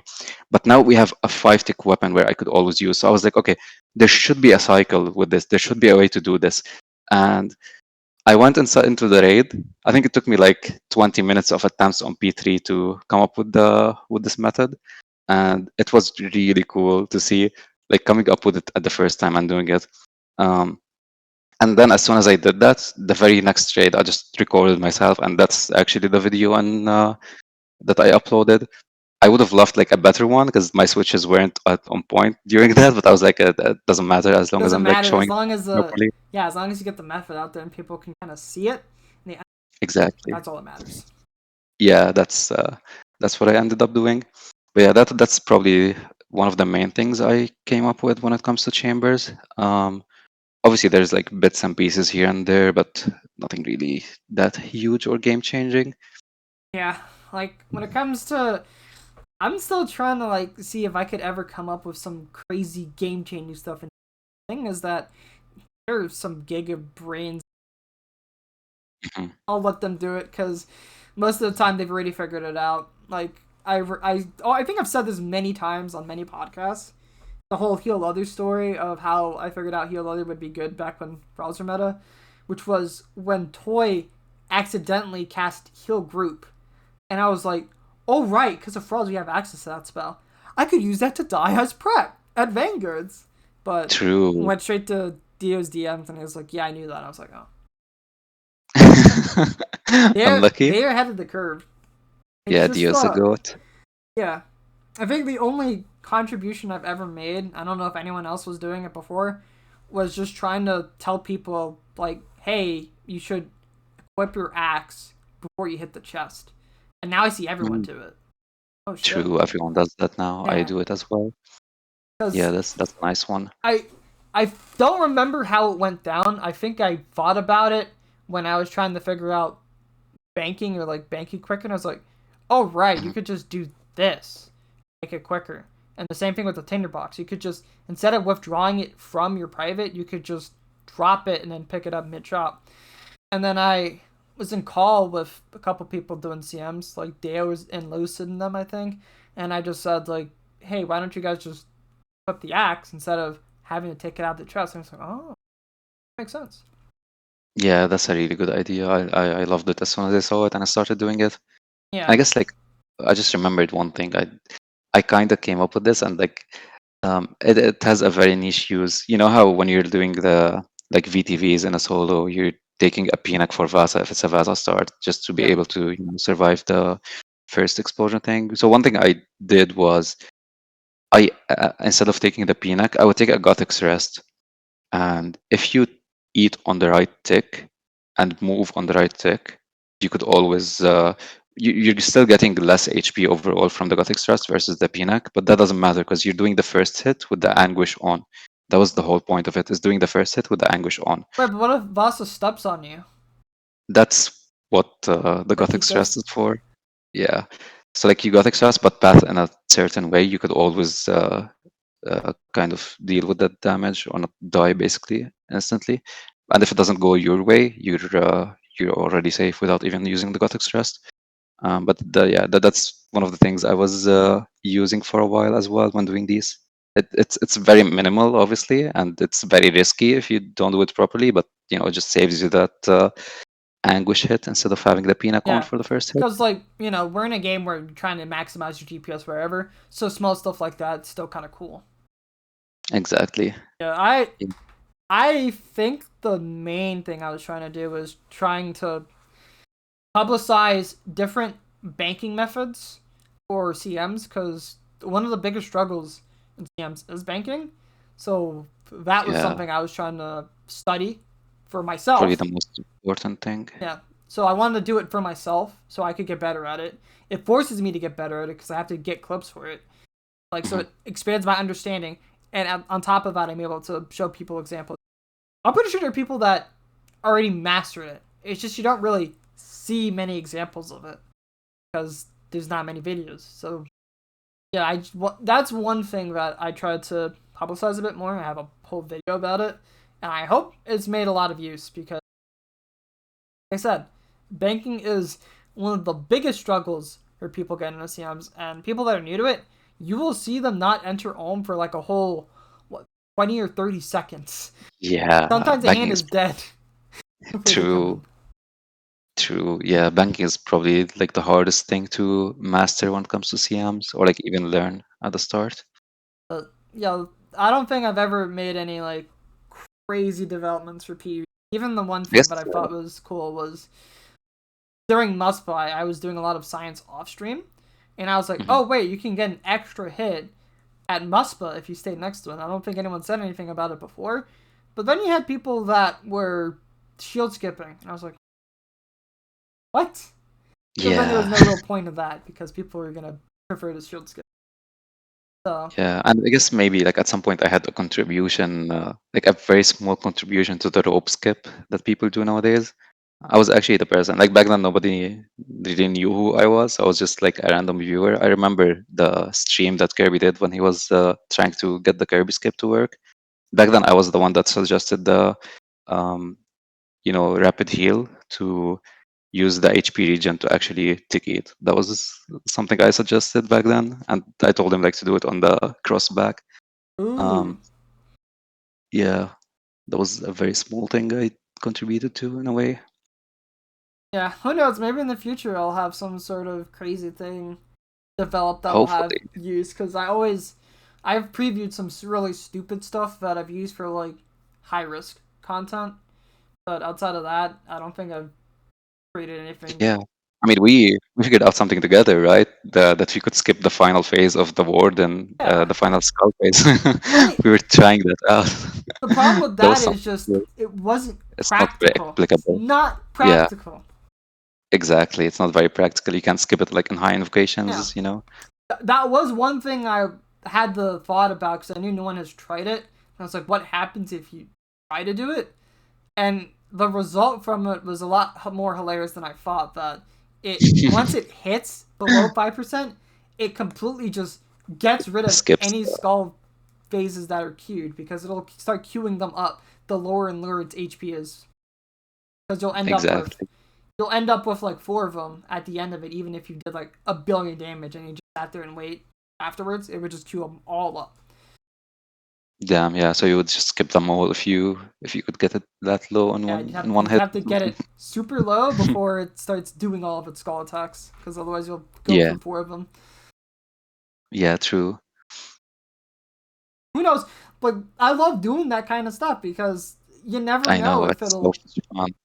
Not just that, because in my mind, right, there's some crazy methods that I feel like I wouldn't be able to execute, but someone else might be able to make use of it. And that's why I love doing the dumb shit that I do, because you never know if tick eating with a hot rock cake might come in handy one day if someone's able to find something useful. True. And not gonna lie, when like personally, when I start thinking about stuff or like I have an idea or like I'm trying to, develop a method or something, some of the things you've done with the rock cake and stuff come to mind as well. Like I just think about them, like, does this work here? Does this not work here? So it's definitely helpful for everyone, especially if you get the word out and make it public and stuff. Yeah, It's really cool to see things like that. I don't like hiding stuff. Actually, I'll admit this. There was one thing that I have hidden that I will publish at some point, but it's just because it's Oh, something that I want to share in the future. It's nothing crazy. Actually, now that I think about it, oh, it is kind of crazy, but we'll see. I'll think about posting it at some point because I did want to share it. I was just thinking about when I wanted to share it because I wasn't sure if I wanted to preview it on a brand new account I wanted to play on, or if I was just gonna preview it now. But Post champ. yeah, I'll tell you after the podcast is over. Holy, we're gonna get Don't worry, some don't worry. inside I'm telling the information. viewers right now. All right, I'm telling the viewers right now. Okay, it's something that I will definitely share at some point. But it's just a funny interaction that you wouldn't think that when it wouldn't work, but it does. So Hmm. yeah, I guess look out on Twitter. I might post about it soon. That's all I'm gonna say. But it's nothing too bad. I hope it's I at least in my eyes it's nothing too bad because it's kind of annoying to pull off. But anyway, That sounds other exciting. yeah, other than that though, I like to share anything that I find or come up with because I think that it's more good can come out of it sharing it with other people who have giant brains as well. Exactly. Like personally, like I know, for example, like when I came up with this method, or like when I come up with methods, maybe I could think, I could hide it or like get a world record with it or do something cool with it before sharing it. But then I think again, like I love seeing PVM advance. I love seeing, the people get better. Because when you think about it, like look at the average PVMer nowadays. If you take the average PVMer nowadays and put him back like 3 years ago, you'd think that that's like a really high level PVMer, right? Like the average PVMer is so much better. Like everyone is just so much better at the game now, and it's really nice to see. And I think the main reason for that is we're just spreading information, we're teaching everyone's very helpful in a way. So it's really nice to see people get better and share things whenever we can share. I feel like now, outside of like some people that try to do some like crazy shit, like let's say like the Priff World Record or some other Mhm. methods and stuff like that, like very niche records, you might not see information mentioned or spread about, and that's just because if it is, it's probably gonna get patched. Yeah, speaking of one of these methods, I don't know if you saw, but there's a method I was aware of. I didn't share it obviously because it's not like particularly mine, but there's Yeah, a method developed by Resk and Scout for solo top to skip the maze. It's actually public now. It's Resk posted a video about it. So they got me on a call like the day after they figured it out, and they were asking me like trying to see if I could figure it out, and I figured a big portion of it out. I kind of impressed them, but it's really cool. It's some of the best things, or the coolest things you could see. You should wait, definitely watch that. so the video's live, you said?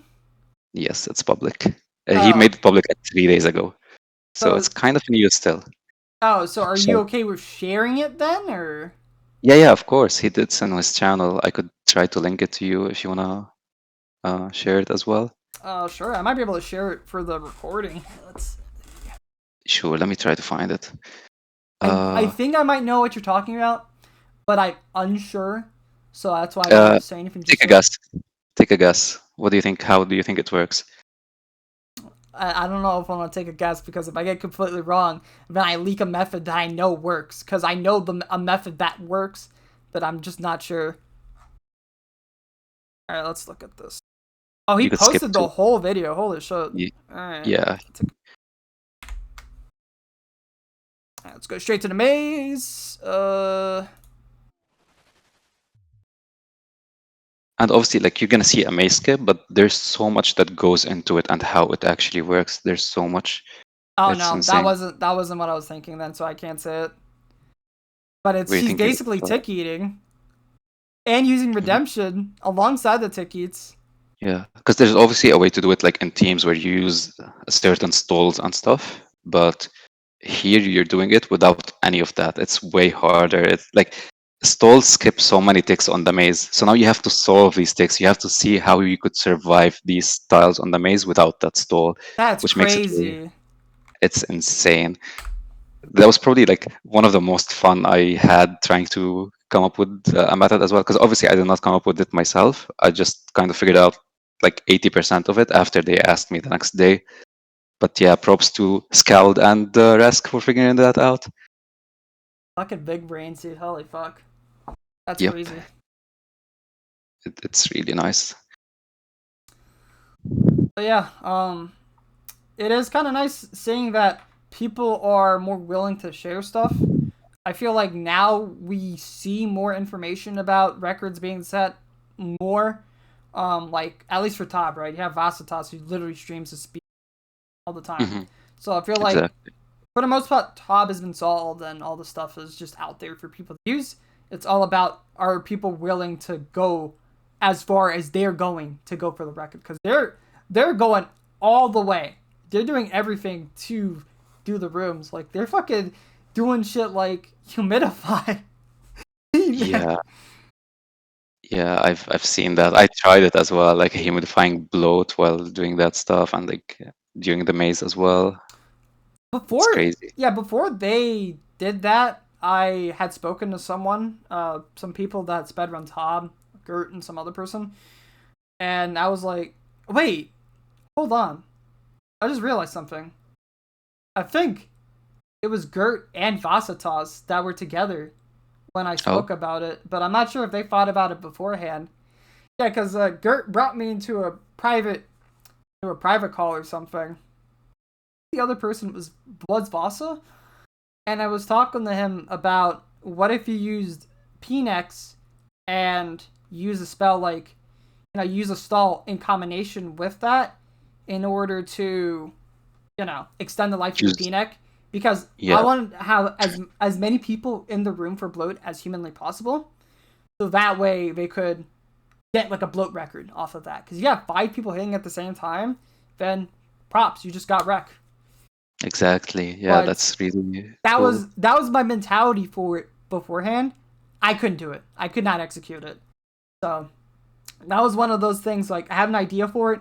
I just know I can't execute it. So that's why I shared the information with other people because I'm like, I know how Pnex work. It's going to clear all the flies. So might as well give that a shot. Yeah, for sure. But And it's definitely not easy to execute. I tried it myself. I think I tried it for like an hour or so. I got it down a few times, but I'm definitely not consistent like these guys. oh yeah, I know my limits. I'm not consistent. I'm just the guy that comes up with some dumb shit sometimes. And like I said, you never know what kind of stuff they can really break or like For just sure. presenting something could lead to something new. Exactly. Yeah. All right. All right, let's move on to the next question. So, do you still have a desire of completing the 8-man 600 or the 1 plus 99 Cox? Yeah. So for the 8-man 600, the way I thought about it was, we always go for hard PVM challenges in the game, and most of the time it's like the content, like we get to a point where we master something we never thought we could master, and we get to a point where we're doing no polar inferno, where we're just adding some more complexity to something that's supposed to be hard anyway, and we're still doing it, we're still completing it. But with ToA, it's like the challenge is in the game already. There's an invocation which no one has completed because the challenge in that invocation is getting it in the time limit. That's part of the challenge. So like there's a challenge already in game existing that no one has done yet. So that's why I kind of want to go for There's it. And two I think it's challenges actually.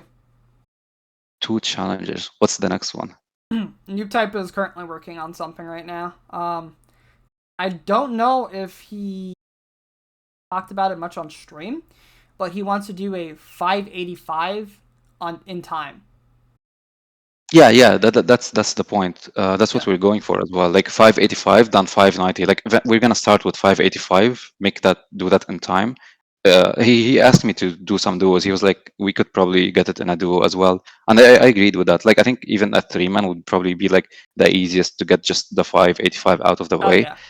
Um, but eventually we were gonna start with 585, level up because 585 is just 40 minutes, and I think just one clean run in a trio or like a 4-man, and we're gonna get this down. But other than that, and that's gonna be the highest completed invocation rate in the chest room, I guess. When you think about it, it's gonna be a 585 because currently it's a 575. Except for the bug abuse stuff where you could turn everything on. But besides that, this is going to be, the highest completion in time of invocations, the 585. And so what I did was, I tried to gather up some people, some gamers that are interested in ToA and are capable of doing it. And by the way, you're still invited if you want to join at any point. Well, I think I could do it now because I got a 600 out the way, so I'm capable.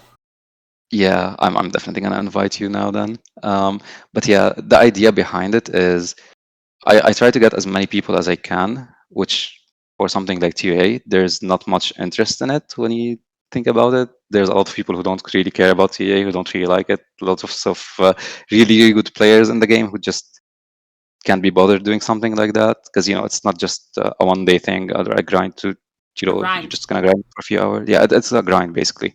Um, so that's why I didn't get a lot of interest when it came to that. And most of the people I got were like from different time zones as well. So that made it a little hard. So Yeah. we still didn't get any run out of the way. So we should start very soon. I think we're starting.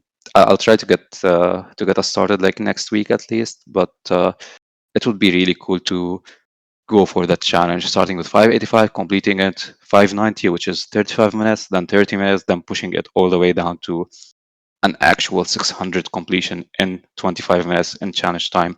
I think that would be really, really cool and really interesting to see because most likely it's going to take at least 6 people in the raid, I think, to get that kind of completion. Eventually, like our plan is getting, 8-man 600s, which is probably going to be the fastest one, but it's going to take That'd at be least hard. 6 people. And yeah, and the coordination for something like that and when every invocation is turned on, like just think about it, doing Aka double trouble feeling special with 8 people in there. It's going to be really cool to coordinate, and it's going to be an impressive achievement in my opinion. Um, yeah, that's when it comes to the 608 man. When it comes to the CoX one, yeah, for sure. I still want to try it. The idea behind it is obviously like we've heard people do things like that. Like personally, I think I've seen Eve Escape do it, but he died quite a few times. Um, the reason I want to do it is mostly to kind of promote a servers Discord. Um, basically, that's the Try main smoke. reason for it. Uh, Trismog and Boosted PVM, which are the guys that do the chamber stuff. These are like the experts at chamber stuff. Trismog is mostly like we do all the CAs and stuff, and Trismog are our friends at Boosted PVM are our friends at the other Discord. Yeah, it But seems yeah, like a lot of so people are picking up on CA boosting. Like I feel like most of my friends, they're talking about it or doing it. I'm just sitting. yeah, I mean, I was I was against it for a long time. Then I was like, I mean, I kind of need the money now that I'm working on my alts and stuff. Like, Yeah, why not? Why not just get rewarded for being good at something rather than waiting on RNG, waiting to get a drop or something like that. And people already need the services anyway. They're probably gonna buy it from other discords, so why not just do it myself when I can? yeah. I don't Um, think it's a bad thing. I mean, you guys are offering a service, and it's a good service. It's just that, um, it's in line of like how I play the game, right? I want to play yeah, the game to have fun.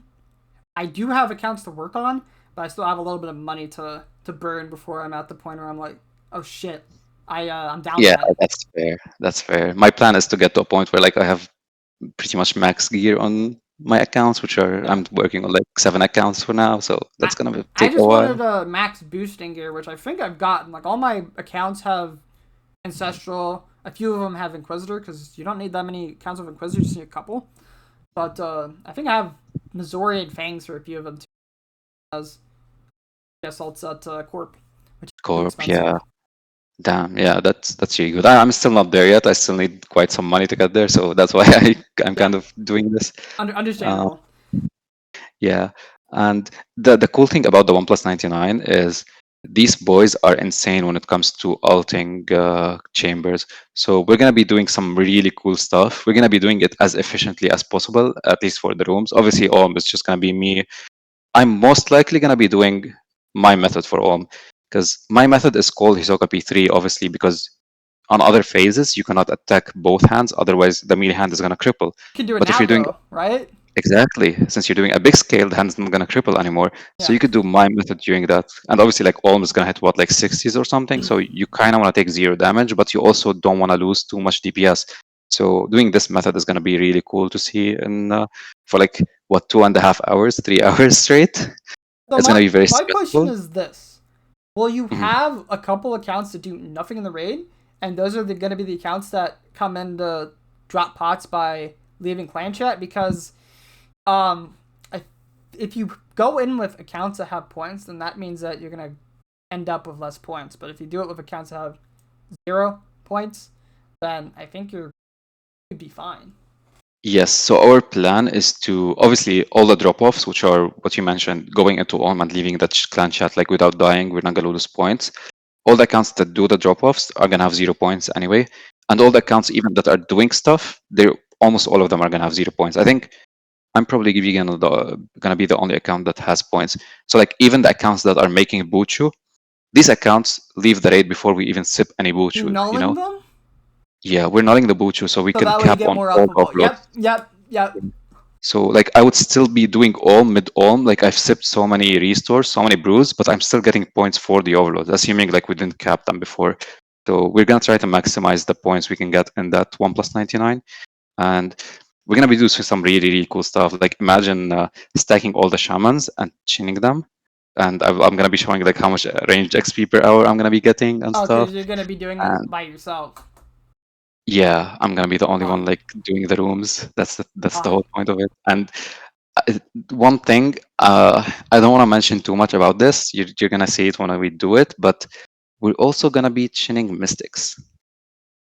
So when you think about it, you're like, okay, it might sound simple. You just stack the mystic and chin them, but you can't always safe spot. Like You if have you're to safe lure spotting, them, and on top of that, you'd have to. Does that mean you'd have a bunch of players under it, and then walking out just so that the mystic can go onto the other mystic? Then, because that's like the only thing I can think of to empty out the space to let a 2x2 onto another 2x2. I've never fucked around with it, so I wouldn't. yeah. So stacking them, yes, that works with how you could stack them together, but that's not the hard part.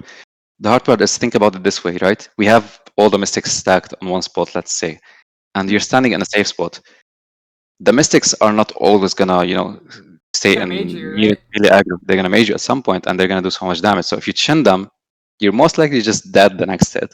So there's a way to deal with that, and there's a way these guys kind of figured out as well. Does it involve Phoenix? No. I'm curious then. Yeah, I could tell you after seeing. It's something that I actually started. Like I was in this scaled raids Discord. I had this idea for it of how to deal with it, and I shared it with the people. And obviously, like I just had this idea, but they did all the work. They made it actually work. They got to a point where it actually works. But yeah, I'm curious because I'm like trying to think. It's like because the worst thing that happens is all the mage attacks come in like same tick, and it's just like 25, 25, 25, 25. Because unless you're like low HP and you get heal othered, but the problem is that you'd have to get low HP again, and there's that chance they attack you again with a mage attack. Yeah, no, it's very risky if you're tanking damage. It's very, very risky. I'll share it with you after, if anything. Sounds good. Yeah. Yeah, and that's mostly it. And like obviously, like the raid is gonna be shamans, mystic guardians. We're gonna chicken them. Chicken them meaning you get them to 0 stats. You just sit so there the and mega scale method. Yep.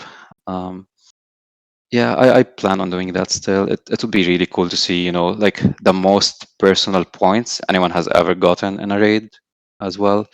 Because like technically it caps at like 131k, but at the same time we kind of know that all the points in the raid are from me personally, so it would be really cool to see.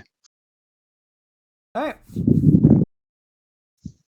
So that does mean you're going to do the 8-man and the 1+99 then. Yep, hopefully soon. All right, so I guess we'll move on to the next question. I think this one's gonna lead to some interesting stories. What are your thoughts on RS Egirls? Oh my god! Of course, there had to be a question like that. Oh no! Why are you acting surprised? I literally previewed all the questions here, and you're like, you gave me the A-OK, bro. Don't act surprised. Buddy, I was surprised about this question as well. Okay, what are my okay? So the first thing is, it's like, first thing I would think about, like, why is he asking this question, right? Why to Hisoka about Egirls? The first thing that comes to mind, obviously, is the meowing, right? The meowing on the stream. That's probably what the most thing that has happened on stream. Just to give a backstory, like my follow alert right now is, meowing. And the way that happened was I was just doing a raid with my friend Satan, and we were just kind of trolling and chatting. And at some point, we were saying something stupid, and she was like, please, or something. And I was like, only if you meow. And she meowed. And ever since, everyone just started meowing. Like, in most different chats as well. Like, and I would go to a Twitch chat. Like, I wouldn't see as many meows now. You could see everyone just meowing. So that's kind of how the meowing meme started, and the e-girl memes started with me. And I ended up obviously like making it my alerts, which I kind of regret a little bit. um, but yeah, that's I guess how it started. So what are my thoughts on the e-girls though? Here's the thing about it as well. It's like in the RS community or like the online community, like I mean, an e-girl is like different than a girl, right? Like most people, if they see a female, okay, an e-girl, and it's kind of different. I don't really associate myself with a lot of e-girls. It's mostly, just female friends that I hang around with. Um, but yeah, you mentioned you had a story you wanted to share as well. Yeah, because it's like, okay, so I don't want to like, okay, I know people have different opinions on e-dating and e-girls as a whole, so let me just get this out there right now. All right, this is my opinion on it. I think it is completely okay to do long distance relationships. Sometimes it can be pretty scary, and I'll admit that because there are some people that will fucking use you and suck you dry. They don't actually care about you, they're using you. Um, and my first relationship was actually from someone that I met on RuneScape. It was a Dutch girl. So I've had my experiences and run-ins with LDR. Now, the story I wanted to get into was someone who I met, and holy shit, this is why I think you got to be really careful with who you meet. Was it a If it, 40-year-old guy? huh? Did it turn out to be a 40-year-old guy? I mean, no, I did meet someone that, like when I was really young, I did have a run-in with a pedophile, Oh on my RuneScape, god. and that was like pre-EOC, and that shit was fucked. It was really Holy fucked, shit, that's and insane. it's scary. Like whoever you meet online, he wasn't like trying to fake acting like a girl or anything. Like the guy was a straight up creep. But that's a story for a different day. This shit was fucked.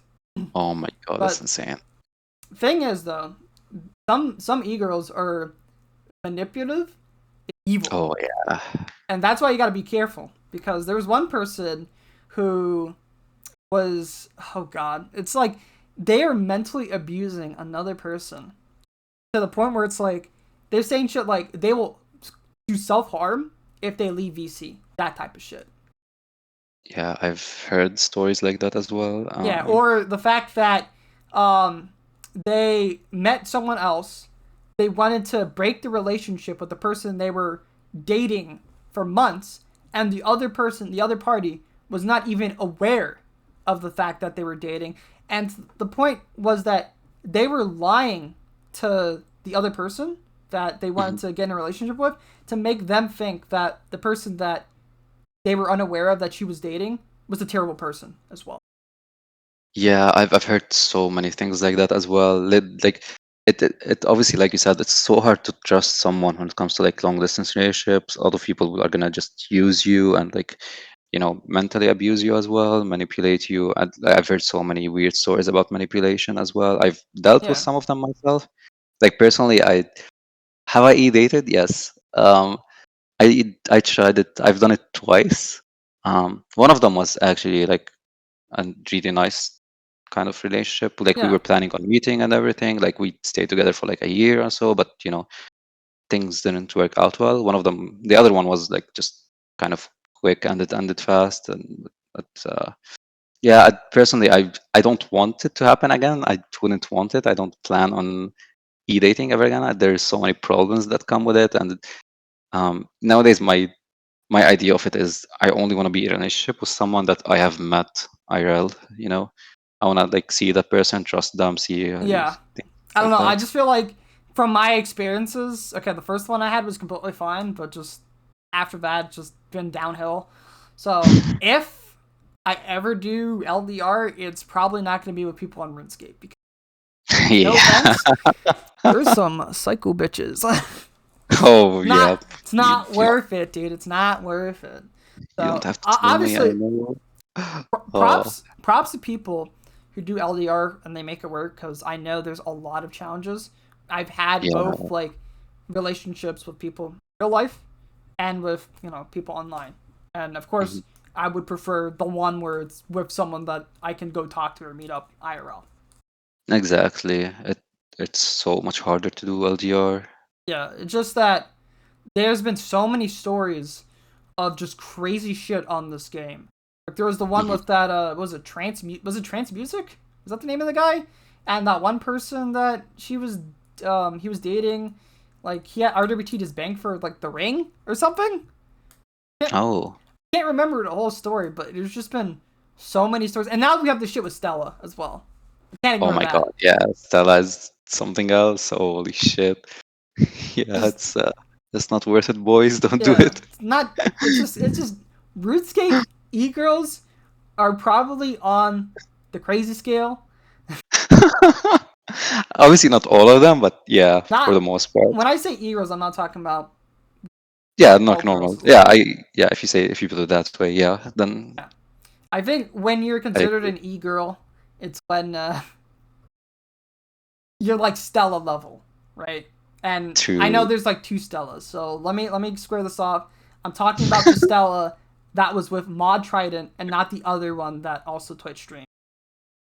I think Oh she my God, streams I on feel bad Iron for Man. that. I feel I bad for feel her because she probably got a lot of people going to her stream like "fuck you, bitch." Like, exactly. Like I've seen her say something on Twitter about it yeah, as I saw well. it too, and I'm like, bro, they're not the Yeah, same person, and man. she seems like such a nice person as well. I feel Yeah, so bad. but I don't know. It's just there's so many stories of like ladies just abusing other people. But then again, there've been stories of the same thing. Probably like male people abusing the other gender as Yeah, well, for sure. aka fuck, I can't think of his name. It was big on the Twitch space. Oh, the one that they made like videos about. Don't know if they Uh, made videos about him. But I can't there remember was, his name. Hunter. oh yeah, there was Hunter, but there was also Hunter. another guy that got bigger. Hunter actually Um, is also someone I had like personal beef with at some point. That like I was, watching like his streams and stuff, getting to be part of his community. Then I just like left at I some didn't point. I didn't really know him. Like I didn't know him at all. I just seen his name a couple times, but didn't really know him. But then Yeah, the story came out, and it's just like, man, why do people gotta be so scummy? Like, it yeah, it upsets me exactly. greatly. And Yeah, or like and that. the other guy I was thinking of was the one that I think a friend ended up making a video about, where it got to like Jagex and they started like banning his accounts and stuff. I can't remember the name, but um, I think someone else made like a video about it, but it didn't get as popular until a friend made his video about it. Okay. But yeah, Was it PK or I think so. I think it was a PK. Like he eh, used his girlfriend's, you dudes? know, yeah, Wait. he would sell them for like 15 mil or something. His name starts with an M, like an Yeah, that's MC something. yeah, McCoon. That Yeah, name. Yeah, that's the there you name. go. That's a guy. Yeah. That's also another really shitty player or shitty person in general. Yeah. I don't know. It's just like this is of course like this should not reflect the whole community space at all. Obviously, yeah, So yeah, this is not everyone, but there's just a lot of shit characters in RuneScape. There's some shitty human beings. And I think it's exactly. like maybe it's just the fact that it's kind of such an anti-social, but it's really easy to manipulate. As fucked as that sounds. Damn. Hey, Yeah, I'm damn. I'm I never saying thought that, about and it I'm that way. anti-social. Okay, I'm not trying to say like, oh, I'm fucking super anti-social. Like, yeah, got a rat suit in the corner and I do dumb stuff on stream, but I'm not doing that in real life. I'm pretty much to myself. Yeah, I mean, personally, I didn't think like I would stream or like able to like even right now, the fact that I'm just talking like in an interview like that, I'm I used to be kind of anti so like I don't know, I say I used to be, but I still kind of am in a way. But yeah, I feel like it's kind of different with me and streaming though, because with streaming, right, I don't feel as afraid to say what's on my mind or act like an idiot, because it's like exactly. everyone plays RuneScape, so that's one thing we got in common. They come in to watch Mhm. RuneScape, and on top of that, if I say some dumb stuff, like it's not a big deal. If It's I mostly like, funny it's the and internet and people understand. Like people say dumb stuff, like they say some dumb jokes, like cock and balls and all that. If I try to say that in a public space filled with people who don't really get on the internet and they're probably not as cultured, they're gonna look at me like, "What's wrong with what this is guy? weird guy doing? What's wrong Yeah. with you?"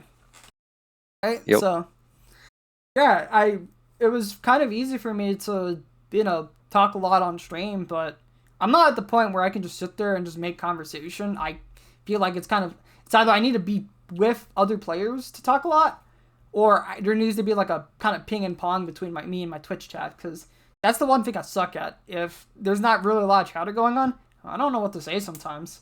Sometimes I That's try to the make same with me. conversation like, how's everyone's day? Crickets. No one responds, and I'm like, what is this? That I'm was me trying the to other make day. conversation and no one says anything. I'm like, what is this? Yeah, that was me the other day as well. I was like, oh, so Uh, what's everyone up to today? Yep, crickets. But maybe, yeah, obviously, like when I first started streaming, obviously didn't have, I had like one, two viewers sometimes. So I wasn't like talking as much. Like I would try to sometimes be like, talk about what's happening in the game, or like, oh, well, I have two brews now I have to do this. Now, like I would try to say yeah, stuff at the same time, but it's way easier now that that chat is kind of active. You have people that you're talking to and like trying to keep the conversation going. It's a lot of fun as well. It adds to the fun of doing some like nowadays. I don't think I've done a solo 500 off stream in a long, long time yeah, because like it's just boring in a way. Like it's more entertaining and interesting even for me to do it while streaming and while talking to people. Obviously, like I've done, duos because duos there's someone there you usually MVC with them. yeah, But if you're just soloing, it's way more fun on stream. yeah. I mean, sometimes I have people ask questions. I'm always happy to ask questions. If Mhm. people ask more questions. Um, and of course, there's also those butt clench moments or like those epic fails, like in Chambers. I still remember there's a clip of me when I was trying to go for the old Obliv CM diary, which was I think top 32. A Mhm. crab unstunned, and yeah, my reaction was it was something. Oh, I was not happy. yeah, it's funny as well. Yeah, getting moments like that, it's Those so are fun. those are opportunities where it's like I can say something, but otherwise I'm just like I don't know what to say. And to those guys that are able to make conversation when it's quiet, props to you, because I feel like it's tough. Yeah, Maybe it's I should not easy. maybe we should have like a little thing on the side. It's like topics to talk about. True. Yeah. That's the thing about streaming is not just being good at the game. It's also like being able to, talk to people, entertain. Yeah. But yeah, didn't expect to sidetrack too much from that topic, but yeah, I mean the TLDR is just to those of you guys, be careful. There are pretty cool people on the internet, but I feel like there's just some e-girls or e-boys that will use you. So be For cautious. sure. Yeah. All right. I think we can move on to that one. And I don't know how much time I've got left, so I think we should probably jump on to one of the more, I think, controversial questions, or ones that have like something we can all kind of talk about, which is, let's talk about the new prayers and your thoughts on them. Sure. So when it comes to the new prayers, I tried them on release. I think so, like some of them were changed afterwards, but um, my general idea was obviously let's talk about the most important prayer, which is the overhead prayers and how they went Yeah. with that. So I mean, I don't know why they did that. Like, what was their thought process behind it? Because we have ToA, we have quiet prayers, and they see how much we hated chip damage. It's like one of the least used invocations, it's one of the most hated invocations. And obviously, like they didn't add this in a way where we're gonna enjoy using it. I get that where they're coming from. Okay, we're adding more offense, so let's take away some of the defense. Let's make it more challenging to use. But at the same time, I think like it's gonna it's more of an annoyance thing. It's more of something that it doesn't fit with how the bosses work or how some of the bosses in the game are already designed. Like imagine doing Inferno, doing like the 3 Jads with that prayer activated, like these type of overhead. It's not fun at all. It's very bad. Chip damage is just so bad. And I think one of the things, yeah, go some of on. the things they could have done. All right, one of them they already had a solution. Use it was protects 100% against damage, reduces your defense to other styles. That would have Mhm. been good. The other thing was instead of it being you take or it shaves off 10% of your protection, maybe 10% more damage taken instead would have been better. So that would mean like okay, at worst at Zabak you would be taking 5 or 10%. No, it would be random. What am I saying? It'd be fine. But like, you take a little bit more damage from stuff that you can't pray. You can play against. Or if Yeah, you're praying against it and it still does like some damage, 10% of the damage at put on top of that. yeah, that's a good point. But even then, like when you think about it, it's like our offensive prayers don't offer any defense. Like Rigor, Augury, Piety, they offer so much defense. But the current Yeah. offensive prayer, they don't even offer defense. Like I don't see a real problem with just having these prayers the same way, same production. Don't even like add anything on top of them. Like that's also another interesting point. Like why do we have to have a prayer book that's not just straight up an upgrade of the old prayer book? Why do we have to have like 2 separate ones where you could kind of you still need to use the old book? I don't think like I don't know. I think like it wouldn't be the worst idea to have the new book just a straight up upgrade. Everyone would just always use the new book and like have the core praise, which are the overheads, rapid heal, which if we don't have rapid heal, it's gonna break some of the mechanics that we depend on, like skipping rope, for example, in CMs. So just have like rapid heal, redemption, and the protections. Just have them in there. I personally would be fine with the whole idea of it just being kind of glass cannony. So like I like that kind of separation from you got this one that gives you a lot of defense, you got this one that kind of glass cannon. Because well, right now I don't feel like there's too many incentives in this game. Really need a lot of defense. Maybe Gauntlet might be the only difference because I tried out the prayers in their state at Mhm. CG. I think to Yeah, get a clear, you need like a full inventory of food, which kind of counteracts the whole point of the offense. So like, true. I think at that place, the normal prayer book would be fine. But then again, there's also that chip damage that doesn't help.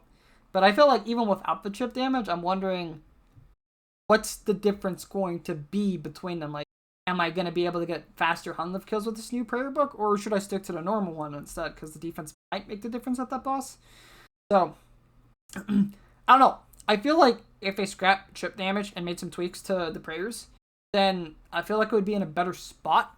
And like I said, I think that having that separation between the two is fine because having a Yeah, direct upgrade doesn't really feel in the nature of what we have regarding like different spell books. Like every spell book offers different utility or different spells that we use in content.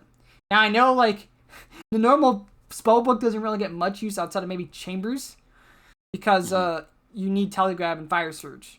Endgame PvM is literally are using ancients or using thralls or using exactly. lunars. Yeah, vengeance and stuff. Yeah, Yeah, it's like or they just do lunars because they have access to Arceus anyway. exactly. Spellbook swapping. Ancient is literally Inferno when you are starting off speeds or just in Mhm. general, and then top. Outside of that, Ancients doesn't really get much use unless you're training Magic or Slayer. Right? True. Honestly, like Yeah. doing necreals and stuff. So I feel like those books kind of have their niches, even though some might not have as much use as the other. I think that it would be fine to go that same approach with Prayer Book, but my only issue is that you can use every single spellbook with every piece of content, even if Mhm. you might not be able to use it to its fullest potential, or it might be at least I can't really see much use of using like the normal spellbook at ToA unless your main method of magic damage is like fire search for some reason. But at Yeah, that point, bring a Sang. Like, what are we doing? yeah, true. And Yeah, like my whole point was, these core prayers that I mentioned, like I'd like to see them still there. I'd like to have them always when I'm Yeah. doing something. Um, I want it to be that whole. I'm okay with it being glass cannon. My issue is just that chip damage. I feel like on top of no defense from the prayers, it's kind of awful. too I think it's much. I think Yeah, it's too much. I think there's enough drawbacks in the prayer book to have chip damage on top of that. It seems a little bit excessive. I understand though, like trying to bring it in like overtune without any drawbacks is fine. So for them to bring it in just to test the waters, I think it's okay. But they got the information. The chip damage is bad. Hoping that they completely scrap it. And as a nice what's the word? Like basically, I think they can just go back to one of their prayer approaches. Bring down your defense a bit more. So then it's still yeah, usable at Inferno. There's just a lot more risk to it. I know exactly. places where you're taking a lot of damage from multiple styles, unless you off-tick stuff, like example God Wars, then you could still use it. You're just not gonna last very long in those trips. So again, it would be usable in places like all around. It just might not be the best option unless you're able to protect fully against things, which I think that should be where that spell or prayer book is good. When you can protect fully against stuff, and then you can do a lot of damage. It's just if you mess up, you're going to take a lot of damage, or if it's an attack that normally goes through prayer, you're probably going to take quite a bit of damage. Yeah, exactly. I like that idea as well. Yeah. Um, One of the other praise that I really, really liked was um, obviously like I love the upgrades to rigor, piety, all that stuff. That's not really much to cover in there. I like the fact that they don't give a defense, so there's some bit of a drawback. But there's this prayer that gives you like an average offensive overall for all attack styles. I don't think that should be in the game really. I don't know. It's not really like even for a mid-level player. Tranitas? I don't remember the names for them really, but I think that's the one. Yeah. The problem with it is that sure it's for mid-level players, but at the same time we're supposed to get mid-level players to get better at the game and start like practicing how to flick the offensive prayers from switching styles. We're not supposed to teach them a way to just AFK more. We're supposed to get them to get better at the game. So I think it's a very bad prayer overall. I think there's only one time you could potentially advocate for using it, and even then, I don't know if I would even advocate for using it. And it's like an NPC is going to die, or it's close to dying, and you're not sure. Oh, So that so I lets think you, yeah, like whether it's Siphoning Inferno, or maybe you kill the Mage Hand at Ulm and you're gonna jump on Melee Hand. Obviously, it would probably just be better to just camp you like still have a time melee to. prayer. Yeah, you have time. It just sometimes you're unsure because it's kind of a coin flip if you're gonna be on time or not. Because every time in teams, in solos it's easy to tell. In teams though, that's when it's hard because sometimes you might do too much damage, dies from like 12%. You're like, what? Or it doesn't die because you decide to get off early. Like, it's gonna be a coin flip at the end of the day. Yeah, I that's a good point. Yeah, Even in Inferno, I think in Inferno it's where it's probably useful then in that case because yeah.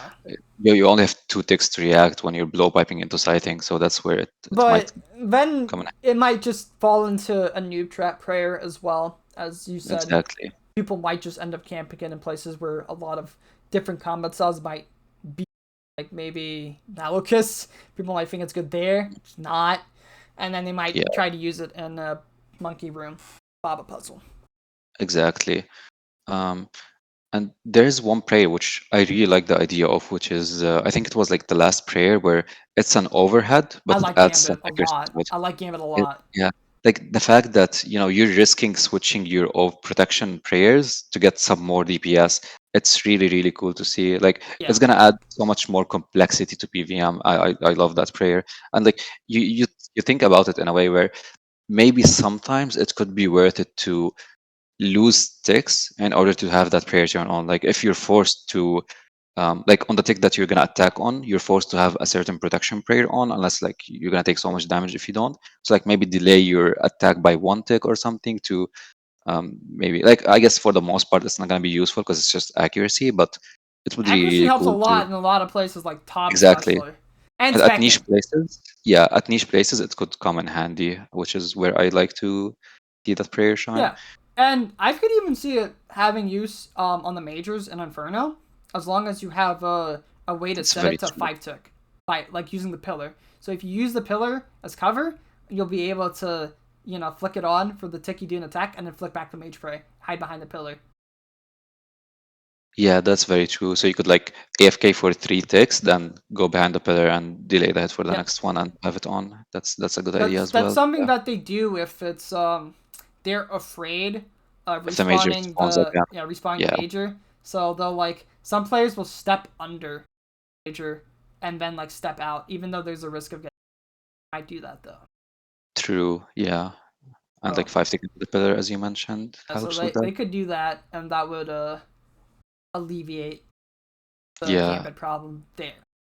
exactly. Yeah, that's the thing. Like we still haven't had the prayers in the game, and we're already thinking of use cases for it and like some cool ways to use it and adding more complexity. So it's really it's a cool prayer. It's gonna change, how we approach certain solutions I'm in hoping PvM. they keep it, and worst comes to worst, if they're worried about the other prayers being kind of overtuned damage, then Mhm. maybe they could shave off a tiny bit of that damage and throw it on the gambit. But then it's like, oh, now I have to use gambit if I want to do more damage. Now, I could see arguments against that, and I could see arguments for it. Yeah, exactly. Because that would Um, that would really be some glass cannon shit, right? Really want to be at full potential, you need gambit. true. Even then, like having extra accuracy already is kind of really. A lot of NPCs are fucking tanky. hmm All right. And the other prayers, there's like the Fumus Vo and like these stuff. So The blood the vow, the Lamau. blood one, I hate the blood one. Like the fact that we have something like that, where it's just like a blood fury for all attack It's too styles, weak. basically. Uh, it's it's weak, but at the same time, I don't think it should be even in the game. They I don't should know if what they should do instead, make it heal off of NPC kills instead of off of chance of healing, because then I think I saw that on watching No Monkey's podcast. That that would actually be really good for it's Inferno balanced. and And yeah, balanced.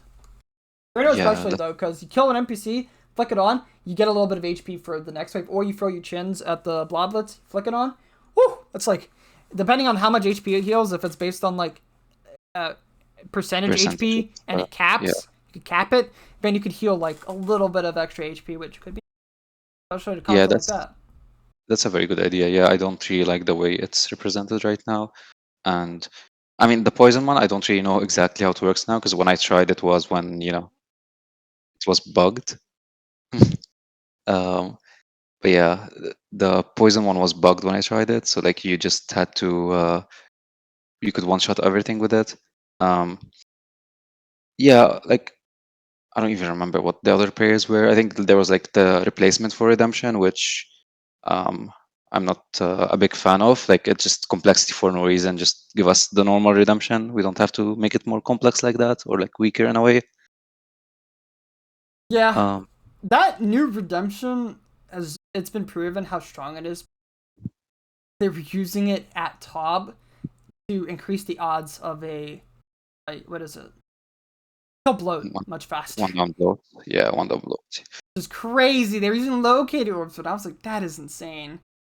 Yeah, I've seen some clips like that. But yeah, like it adds complexity for no reason, in my opinion. I don't know.